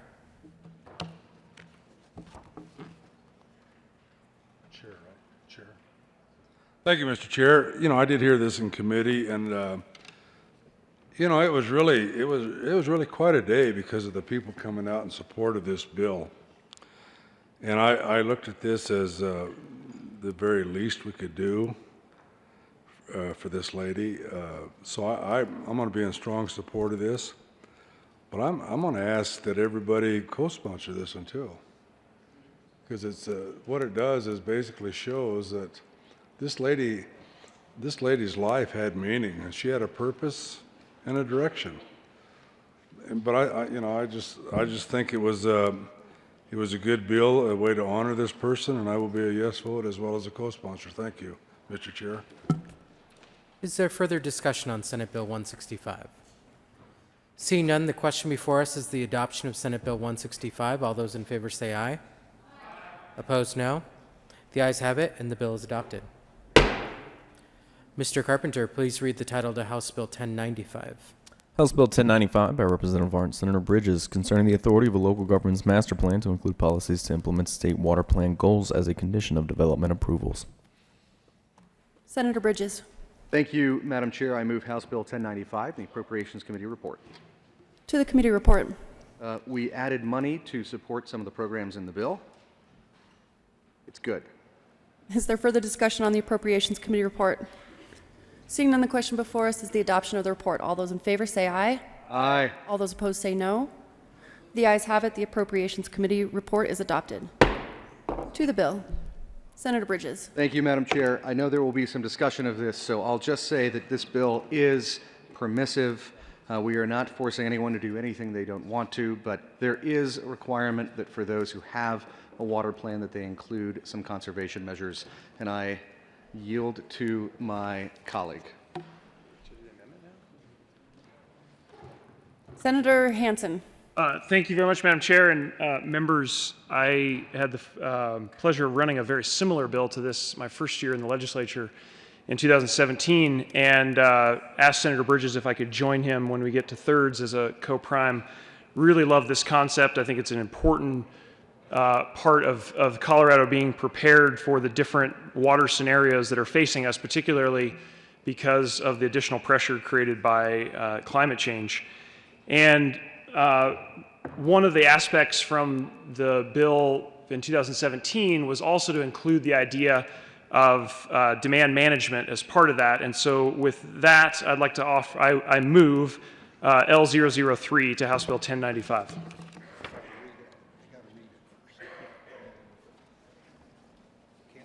Oh.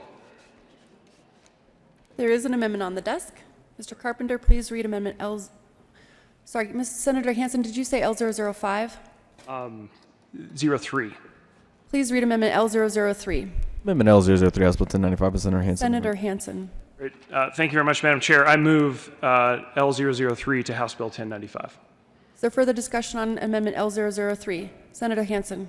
Thank you. Members, we've got, I think, a really solid foundation here with the bill as it came to us on seconds.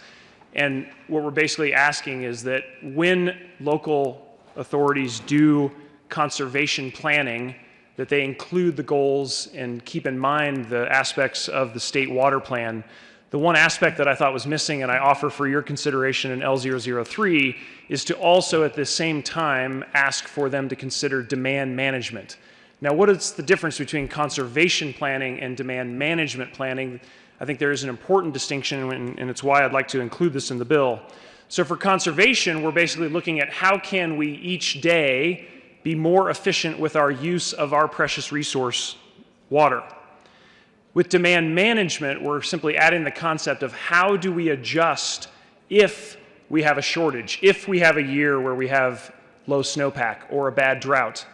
We also need to consider that as we're doing these planning documents. And so tying these two concepts together that fit hand in glove, conservation, what do we do day to day to be better stewards of our water, and demand management so that we're prepared if we have a shortage or a year where we have the need to do more demand management. And so I ask for your acceptance of L003. Is there further discussion on the amendment? Senator Sonnenberg. Thank you, Madam Chair. Well, it's interesting because Demand management has been used in a much different connotation over the last couple of years, which is when I saw the amendment, automatically raised the hair on the back of my neck. Because demand management right now means the lower states want us to agree that when they are short of water, that we deal with demand management on the Colorado River. And we actually have a compact that tells them what they get. And for them to come back and say we want more, because we all need to work together in this demand management, quite frankly, shouldn't be our responsibility. If you remember, and many of you probably don't, in the compact discussions back in the 30s, as we look back on the last 80 years, we goofed. We shorted ourselves because we did that compact agreement when it was wet. And over the past years, we have found that actually it's more difficult for us to meet those downstream requirements. With that said, now you bring in demand management and you want to talk about us giving up more, is a position we in Colorado and we in Colorado Water don't want to go down. Now, if urban areas, water districts, want to figure out what demand management, how that works among them, that's one thing. They should put in a definition of what that demand management means here, so that we're not confusing that demand management with donating our water to lower states below the Colorado River. I'm going to ask for a no vote on this amendment until we at least figure out what the sponsors are talking about with regard to demand management. Ask for a no vote. Senator Quorum to Amendment L003. Thank you, Madam Chair. Thank you from the good Senator from Sterling for pointing that out. Because what is the definition of demand management? I think it depends on who you talk to. And members, I often refer to this chamber as the land of unintended consequences. And you are embarking on that course this very moment. And let me tell you why. Coming from the Western Slope, where we have 85% of the water, we ration our water. Many times on our irrigated land in my community, our use is down to 40% of our allocated amount. Why do we do that? One, we do that because there's a thing out there that the good senator from Sterling talked about, the Colorado Compact. And members, we have never been close to a compact call. So, we had a situation here a few years ago that I brought attention to the governor's office. In rural Colorado, as I mentioned, we have 85% of the water. We ration. We do that once for the compact and two for your Trans Mountain diversions. And we don't complain a lot about your Trans Mountain diversions because, frankly, members, your Trans Mountain diversions are not holding the whole card here. Your Trans Mountain diversions are junior water rights. So if you really want to play this game, I'm going to go back to my Western Slope users and say, let's not worry about it. Let's not worry about those Trans Mountain diversions. Let's make sure that we stay within the compact. We do not have a compact call. Why am I worried about your Trans Mountain diversions? Because we don't have to play that game I just described. We can actually use our water as allocated. When it gets short, we put a call on the Colorado River. will shut down 95% of your Trans Mountain diversions because they are junior water rights. Is this really the route that you want to take? This is an unintended consequence that you should not take the risk on. Ask for no vote.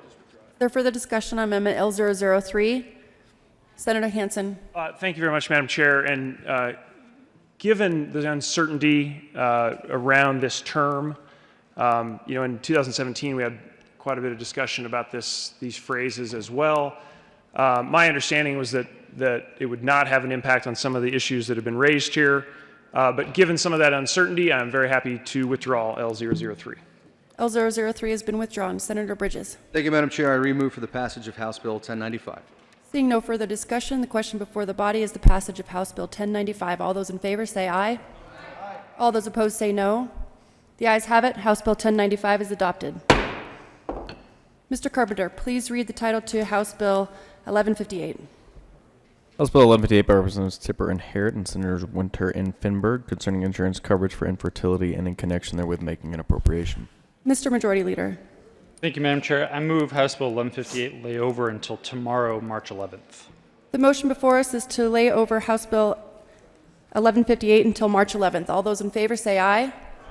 All those opposed say no.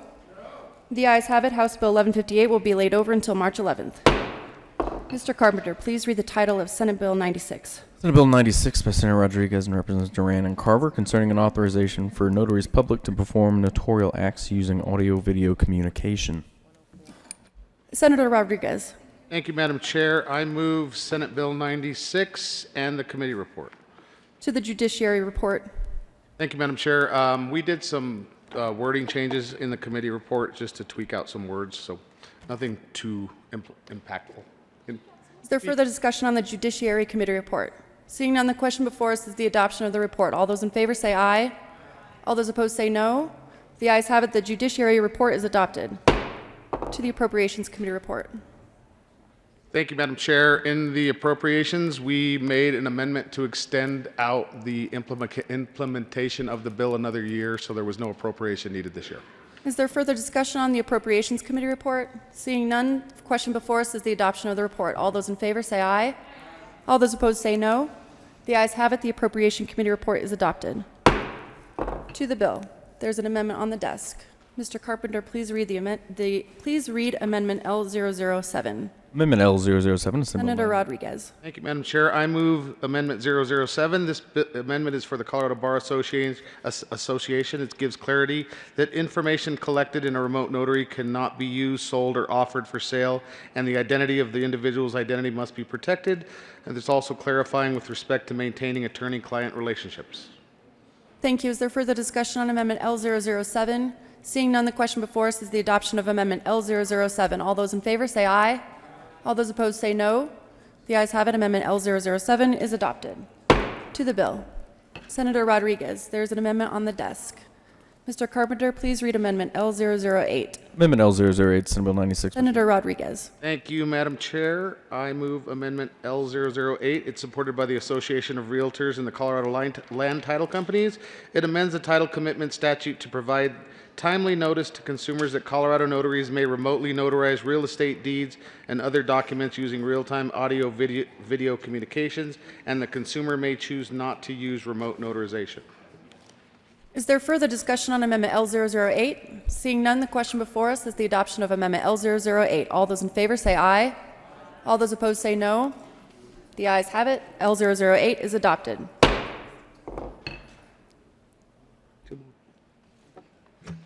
what I had to do to get this done. There is an amendment on the desk. Mr. Carpenter, please read Amendment L009.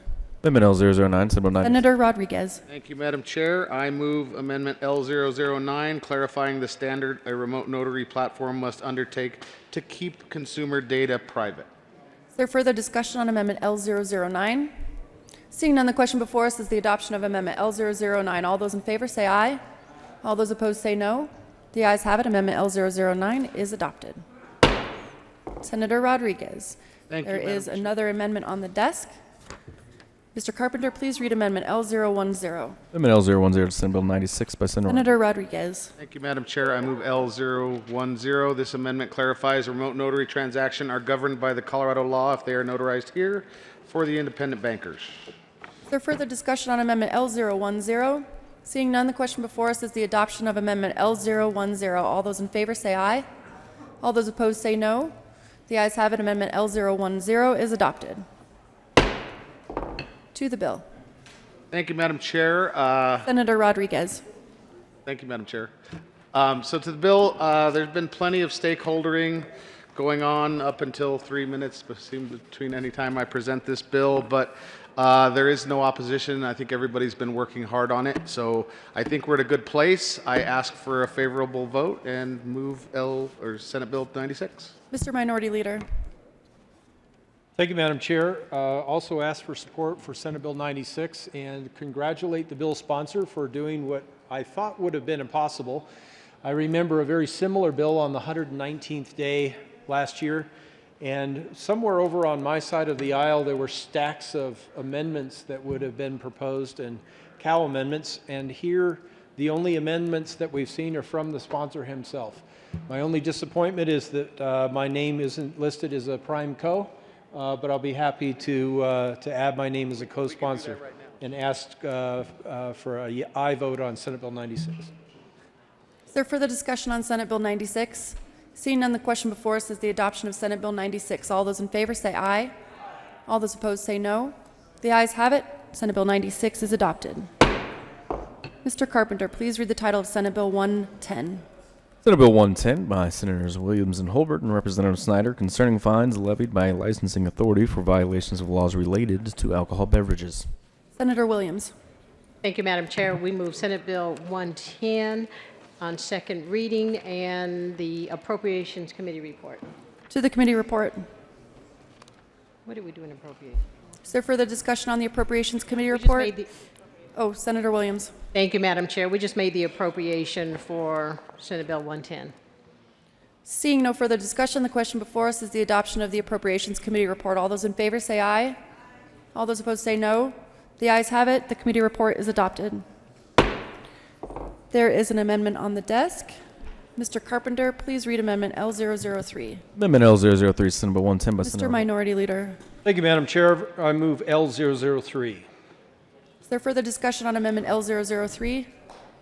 Mr. Minority Leader. Thank you, Madam Chair. L003 is a negotiated amendment with industry participants and the Liquor Enforcement Division.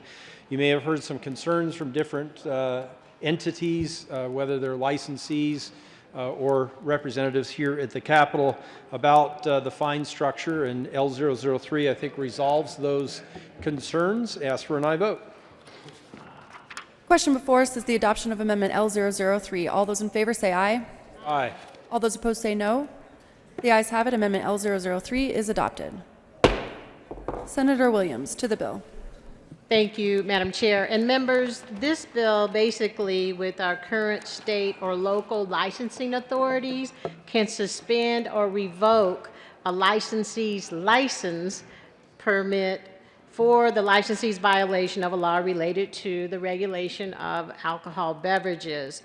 This allows us the opportunity to impose a fine without a petition from the licensee instead of revocation or suspension. And my colleague has explained all of the negotiations that have taken place. There were some concerns about the amount of those fines that could be imposed, but again, the bill will allow the authority to impose a fine in lieu of revocation and suspensions. Mr. Minority Leader.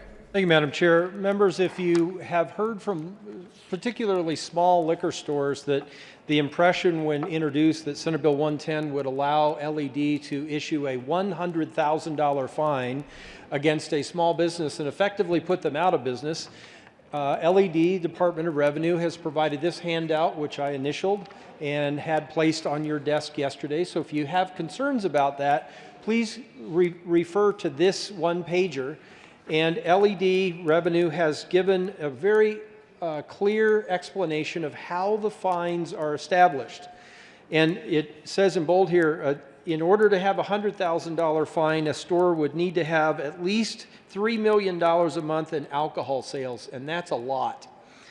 What it would look like for the average liquor store, I think, is described, if you have that one pager, as under 4 example in the 1, 2, 3. It walks you through sort of an average scenario of gross sales per month, and then the number of days that a store would be closed. A store with $40,000 a month in sales would have, you see under 3, would have a fine of $1,379.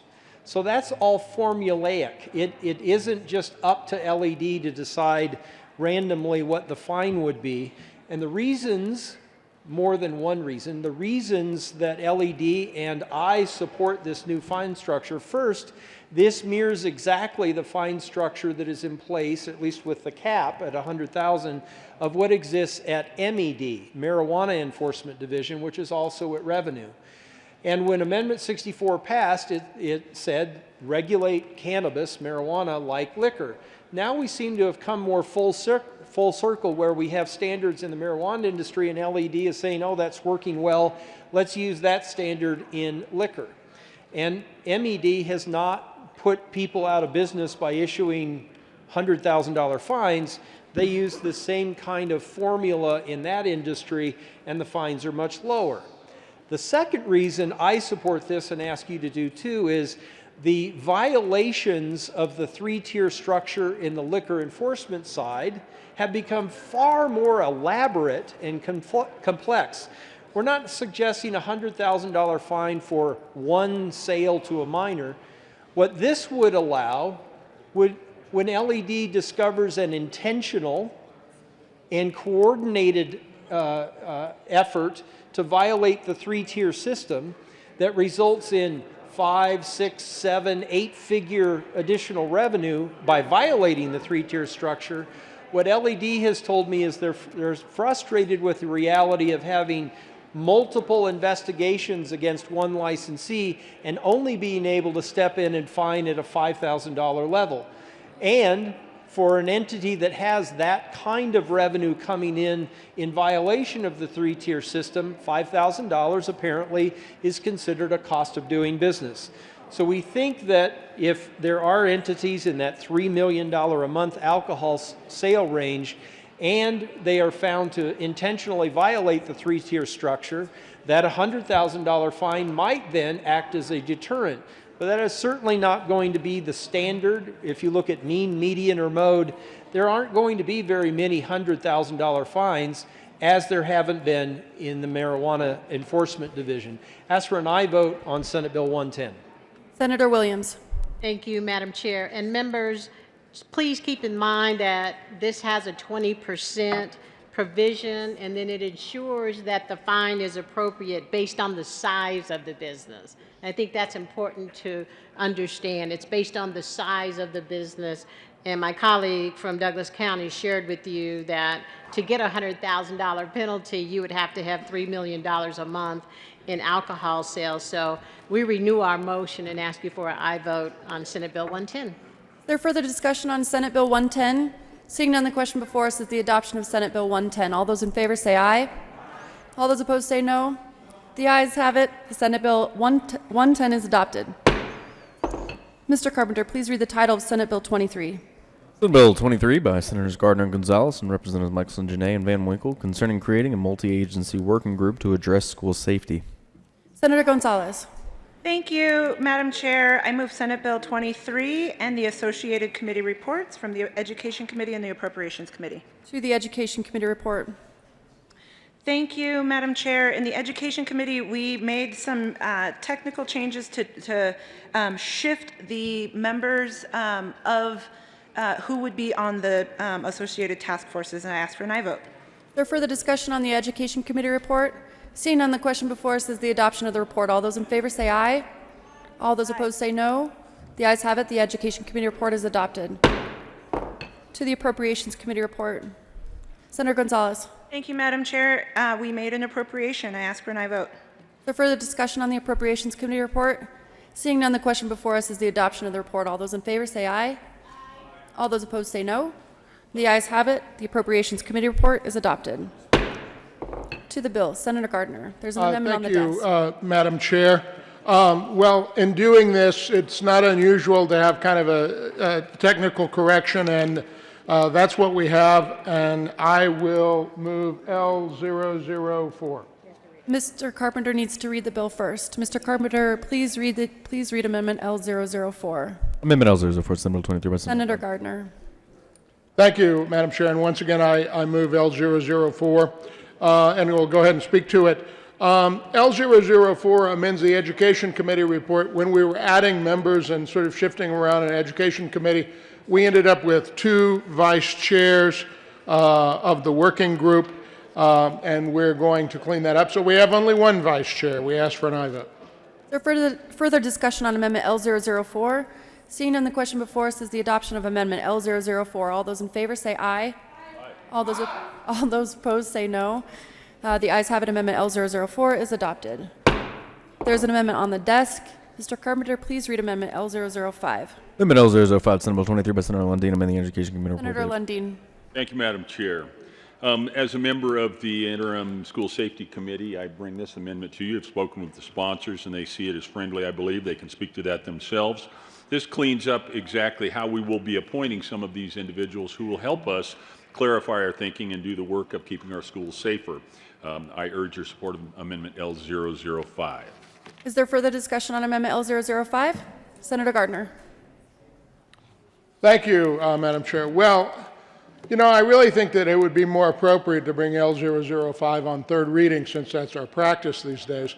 But since we're here on 2nd reading, I appreciate the senator from Monument bringing L005, and I urge a vote on L005. Senator Lundin. And to be clear, for the record, I move L005. Is there further discussion on Amendment L005? Seeing none, the question before us is the adoption of Amendment L005. All those in favor say aye. All those opposed say no. The ayes have it. Amendment L005 is adopted. To the bill. Is there further discussion on Senate Bill 20? Senator Gonzalez. Thank you, Madam Chair.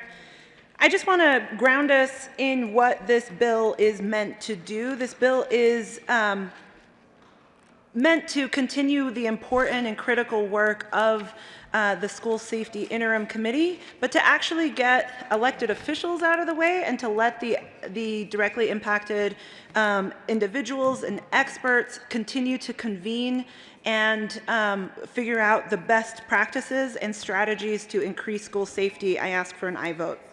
Senator Gardner. Thank you. I want to extend my appreciation to my colleague from Denver, although it might be heresy to stand here in the well and suggest that elected officials would ever be in the way. But in all seriousness, the discussion during our School Safety Interim Committee was how to bring attention to and concentrate on what both the executive and legislative branch can do to improve school safety. One suggestion was, let's extend the School Safety Interim Committee for a couple of years. Fortunately, the senator from Denver and I and others agreed that that wasn't, along with the senator from Monument, that wasn't the best approach. The best approach was let those who are experts in the field of school safety meet, let them look at the legislative audit that was done on this. It highlighted some issues. And let them tell us, the legislature, if they believe other things need to be done legislatively. Because what's happened in the past is we have had incidents, had terrible tragedies, and the instinct of legislatures is always to react. And so we have a bunch of legislation, much of it very effective, but a lot of it overlapping with a lot of gaps. So the working group will convene those who are best suited to make recommendations to us, and we can act upon them. I ask for an aye vote. Mr. Minority Leader. Thank you, Madam Chair. And I rise in support of the bill and agree with my colleague from El Paso County and thank the bill sponsors. It is an interesting discussion here in Colorado because we are a local control state. Originally, the General Assembly was charged with one specific duty when it came to K through 12 public schools, and that was establish a way that school districts could be created. And that was about it. From there, school boards are specifically recognized in our state constitution as having control of instruction, and courts have ruled that that means budget and curriculum. So when we had Columbine and then the STEM event a year ago, people, I think understandably, wanted the legislature to act unilaterally statewide. But that's a problem in Colorado. Other state legislatures can do that. I would argue that we can't. And then we look at the resources that are available in the 178 school districts. The good senator from Sterling, I think, represents something in the range of 25% of all the school districts in Colorado. The resources available in Yuma County are very different than they are in Douglas County. I spent some time in Yuma County last fall and winter, and I read an article that explained the reality that in Yuma County there might be one sheriff's deputy patrolling at any one time during a 24-hour period. One sheriff's deputy. In Douglas, we have a lot of them. And when we look at our school districts, we have to recognize that the resources, the limited resources in rural counties like Yuma, or more abundant resources in Denver, Jeffco, or Douglas, we can't require school districts to have the same sort of emergency response plans because the resources available to them are very different. And we don't control those here. So I really appreciate the work that's gone into the Interim School Safety Committee, and this bill asks for an aye vote. Is there further discussion on Senate Bill 23? Senator Fields. Thank you, Madam Chair and members. I was a member of the committee that convened the school safety working group over the summer, and it was a very complex topic, and we did not have enough time to do all the work. So what this bill will do, Senate Bill 23, is really give us more time to make sure that we have all the right minds together to address this very important topic. So members, I urge an aye vote on this Senate Bill 23. Is there further discussion on Senate Bill 23? Seeing none, the question before us is the adoption of Senate Bill 23. All those in favor say aye. Aye. All those opposed say no. The ayes have it. Senate Bill 23 is adopted. Mr. Carpenter, please read the title of House Bill 1148. House Bill 1148 by Representatives Silver and Singer and Senators Fields and Gardner concerning punishments related to offenses committed against a deceased human body. Senator Fields.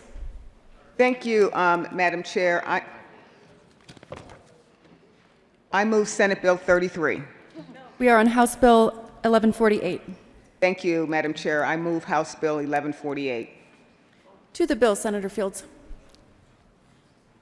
Is there further discussion on House Bill 1148? Senator Gardner. Sorry. I already recognized you. Senator Gardner. Thank you, Madam Chair.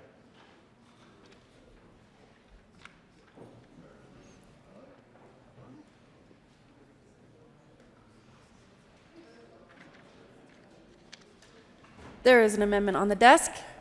Mr. Carpenter, please read Amendment L001. Amendment L001, House Bill 11. Senator Gardner. Thank you, Madam Chair.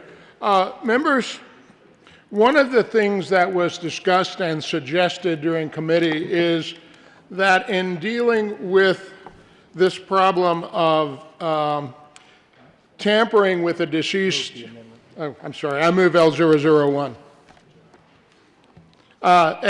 Madam Chair,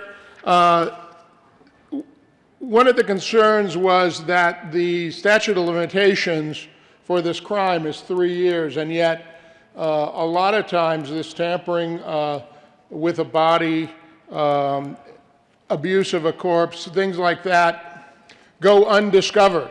It's pretty macabre, but they go undiscovered for some years, and the statute of limitations, the crime goes undiscovered, and the statute of limitations would have expired. So the suggestion was made that we use a discovery date as the beginning of the running of the statute of limitations, and therefore I ask for your support for L001. Senator Fields. Thank you, Madam Chair. Members, this is the right thing to do when you think about victims. And we'll tell you a little bit more about what is the inspiration and the motivation behind this bill. But like the good senator from El Paso mentioned, oftentimes you're not aware of the abuse that takes place right away. And so this gives the opportunity to get some justice for those families, because it will be at the point of discovery versus, 18 months right now? 3 years. 3 years. So we're extending that. So please vote yes on this amendment. Is there further discussion on Amendment L001? Seeing none, the question before us is the adoption of Amendment L001. All those in favor say aye. Aye. All those opposed say no. The ayes have it. Amendment L001 is adopted. There's another amendment on the desk. Mr. Carpenter, please read Amendment L002. Amendment L002, House Bill 1148. Senator Gardner. Thank you, Madam Chair. I move L002. Is there further discussion on Amendment L002? Seeing none, the question before us is the adoption of Amendment L002. Got to get in there, guys. Senator Sonnenberg to Amendment L002. Thank you, Madam Chair. I was waiting for an explanation of L002 before we voted on it. So as I sort through that while I am here, I'll continue to try and talk so I can sort through it so we don't take a vote before I have the opportunity to see exactly what we're doing. It looks to me as if we're taking out the appropriation. You'll have to be a no. Is there further Is that discussion right? on Amendment L002? Senator Gardner. Thank you. Senator, the senator from Sterling is correct. And the reason I thought it would be okay with him is because we were taking out any appropriation whatsoever. I asked for an aye vote for all of you fiscal conservatives and everyone else as well. Seeing no further discussion, the question before us is the adoption of Amendment L002. All those in favor say aye. Aye. All those opposed say no. The ayes have it. Amendment L002 is adopted. To the bill. Senator Fields. Thank you, Madam Chair. Members, this is a very important bill, especially for those who trust funeral homes and they take their loved ones to a funeral home and they ask for the body, let's say, to be cremated, and they find out that the body was sold. Body parts were sold. And sometimes these body parts were sent all over, not just the United States, but internationally. Right now, when you abuse a deceased body, it is just a Class 2 misdemeanor, which is the same as hairstyling without a license or littering from a motor vehicle. It's a Class 2 felony, misdemeanor. So what we're trying to do with this bill is we're going to increase the penalties associated with abusing a deceased human body to a Class 6 felony. Along with that, you just heard the senator mention that we're going to change the statute of limitations timeframes to the point of discovery. We heard testimony in committee where some of the family members were traumatized when they learned what had happened to their loved ones.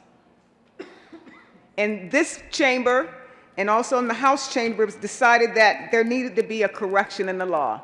And I believe that this bill strikes the right balance. I'm urging an aye vote on House Bill 1148.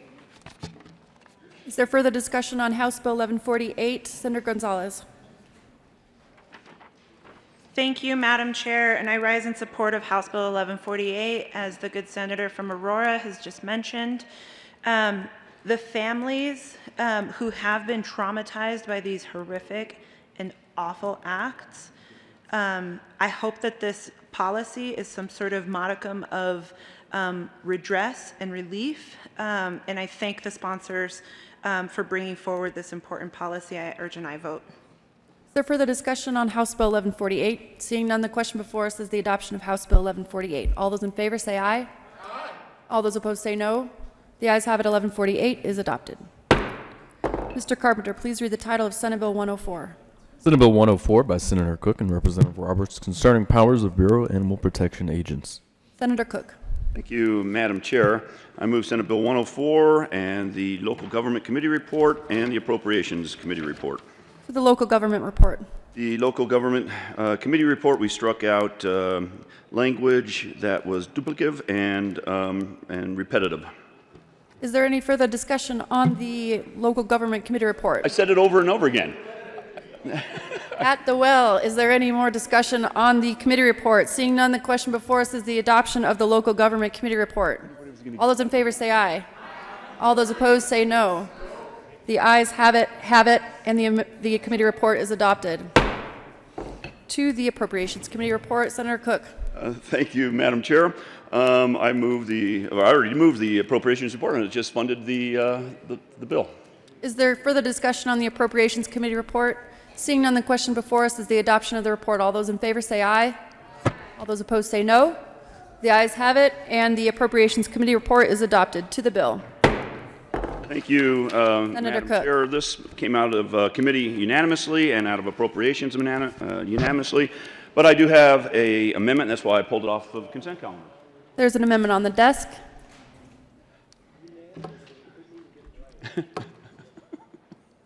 Mr. Carpenter, please read Amendment L003. Amendment L003, Senate Bill 104. Senator Cook. Thank you, Madam Chair. We just basically added 2 words in the amendment to say the commissioner, the commissioner, when they appoint an employee or a nonprofit corporation, it has to be a Colorado-based nonprofit corporation. Is there further discussion on Amendment L003? Seeing none, the question before us is the adoption of Amendment L003. All those in favor say aye. All those opposed say no. The ayes have it. Amendment L003 is adopted. Senator Cook. Thank you, Madam Chair. I move again Senate Bill 104 and ask for Is there an aye further vote. discussion on Senate Bill 104? Seeing none, the question before us is the adoption of Senate Bill 104. All those in favor say aye. All those opposed say no. The ayes have it. Senate Bill 104 is adopted. Mr. Carpenter, please read the title of Senate Bill 130. Senate Bill 130 by Senators Donovan and Rankin, Representatives McCluskey and Wilson concerning backcountry search and rescue services in Colorado. Senator Donovan. Thank you, Madam Chair. I move Senate Bill 130 and the associated appropriations report. To the Appropriations Committee report. The appropriation report appropriated the needed amount of money. Is there further discussion on the Appropriations Committee report? Seeing none, the question before us is the adoption of the report. All those in favor say aye. Aye. All those opposed say no. The ayes have it. The Appropriations Committee report is adopted. To the bill, Senator Rankin. Thank you, Madam Chair. We move Senate Bill 130. Is there further discussion on Senate Bill 130? Senator Crowder. Madam Chair, I move L001 on Senate Bill 130 as an amendment. Senator Crowder, Mr. Carpenter needs to read the amendment first. Please read Amendment L001. Amendment L001, Senate Bill 130 by Senator Crowder. Senator Crowder. Actually, what it is Civil Air Patrol just... Senator Crowder, please properly move Amendment L001. I move L001. Thank you. Please proceed, Senator Crowder. Madam, this is basically just a simple deal where the Civil Air Patrol would like to be included at the table on this particular bill. It's a request by them, and I've talked to DNR, and they didn't seem to have a problem with it, but I would ask for acceptance of this. Thank you. Is there further discussion on Amendment L001? Senator Rankin. Well, we did discuss this in committee and as the bill was being formulated, and conclusion was that we couldn't include everybody who was included just because they're related to the activities of search and rescue. So we felt that during committee that it was not a necessary amendment. Senator Donovan. We would ask for a no vote on the amendment. Is there further discussion on Amendment L001? Seeing none, the question before us is the adoption of Amendment L001. All those in favor say aye. All those opposed say no. The noes have it. Amendment L001 is not adopted. To the bill. Senator Rankin. We again move Senate Bill 130. Is there further discussion on Senate Bill 130? Seeing none, the question before us is the adoption of Senate Bill 130. All those in favor say aye. All those opposed say no. The ayes have it. Senate Bill 130 is adopted. Mr. Majority Leader. Thank you, Madam Chair. I move the committee rise and report. The motion before us is to rise and report. All those in favor say aye. All those opposed say no. The ayes have it. The committee will rise and report.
The committee will come to order. Senator Danielson.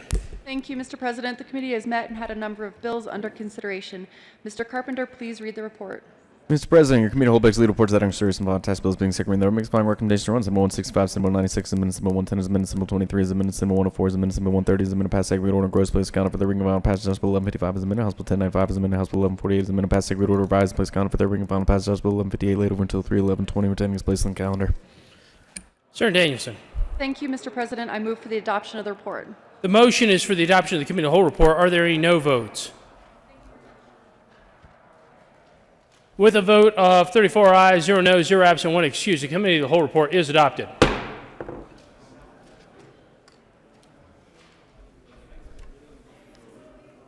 Senate Bill 165, Senate Bill 069 as amended, Senate Bill 110 as amended, Senate Bill 23 as amended, Senate Bill 104 as amended, Senate Bill 130 as amended, passed on second reading, ordered and grossly placed on the calendar for third reading and final passage. House Bill 1155 as amended, House Bill 1095 as amended, House Bill 1048 as amended, passed on second reading, ordered, revised, placed on the calendar for third reading and final passage.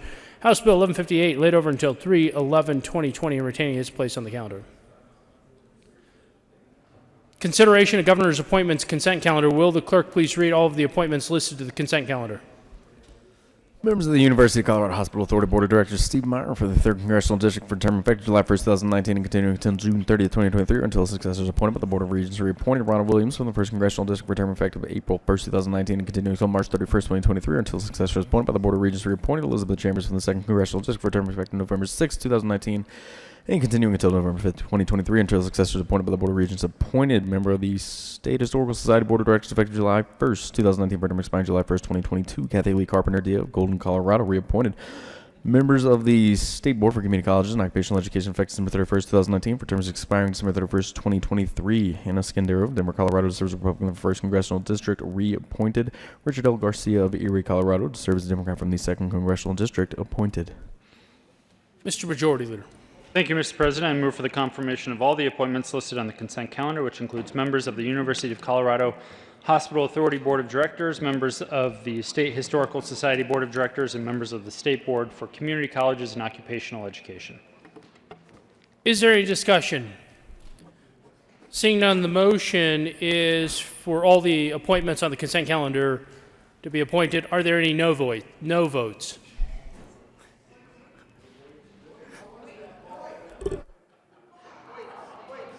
No, with no votes. With 34 ayes, 0 noes, 0 absent, 1 excuse. All of those appointments are confirmed.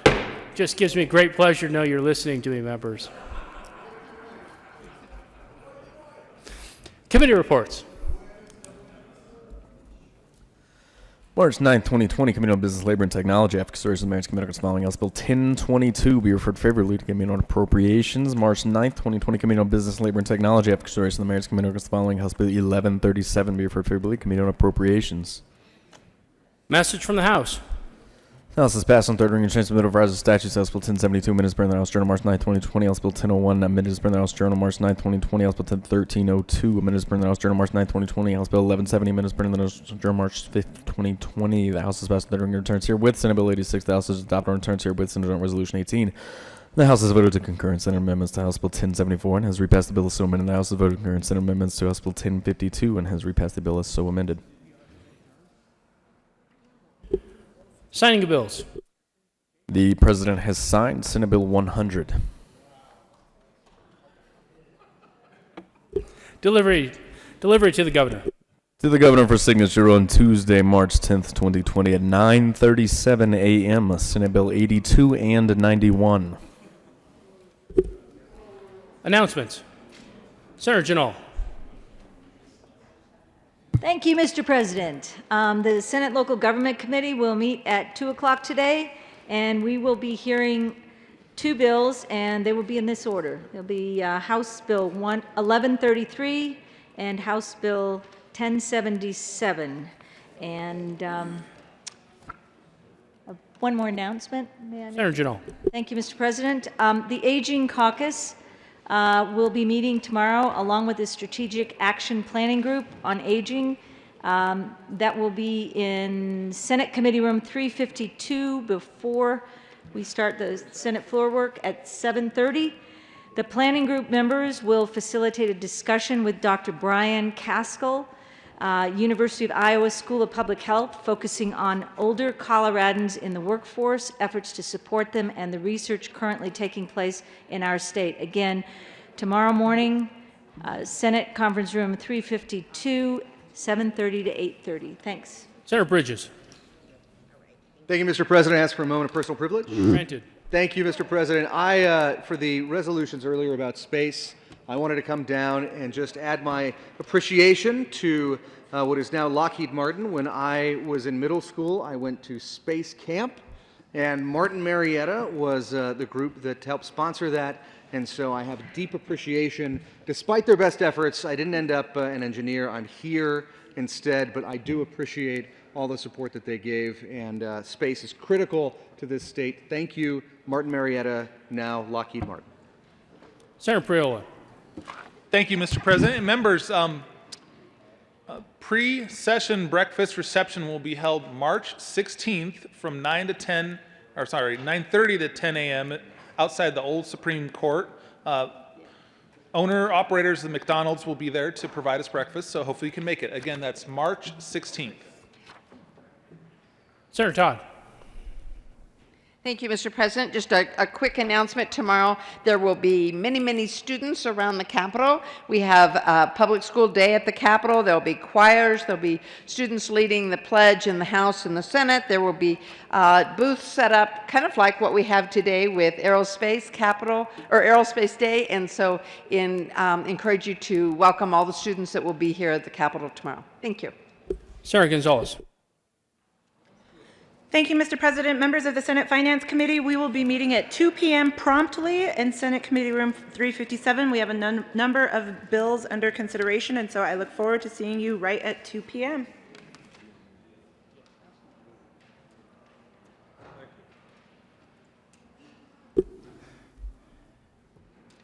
Mr. Majority Leader. Thank you, Mr. President. Members, a couple of quick things. One is that there has been a memo distributed, should be on your desk, about interim committees.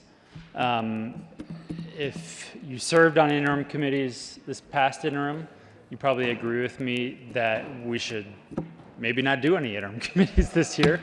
But if you really want to do one, the memo lays out the directions, the deadlines, and the process for requesting the approval of an interim committee. Let us know if you have questions. Separately, the executive committee is going to be having a meeting this afternoon at 4:30 in room 0109 down in the basement. So that's the executive committee, so provide notice that we are going to be having a formal meeting. We have some bills to read across. You do not need to come back to the chamber. But for now, Mr. President, I move the Senate stand in recess until 2 p.m. today. You have heard the motion. All those in favor say aye. All those opposed, no. The ayes have it, and the motion is adopted. The Senate will stand in recess until 1400 hours today.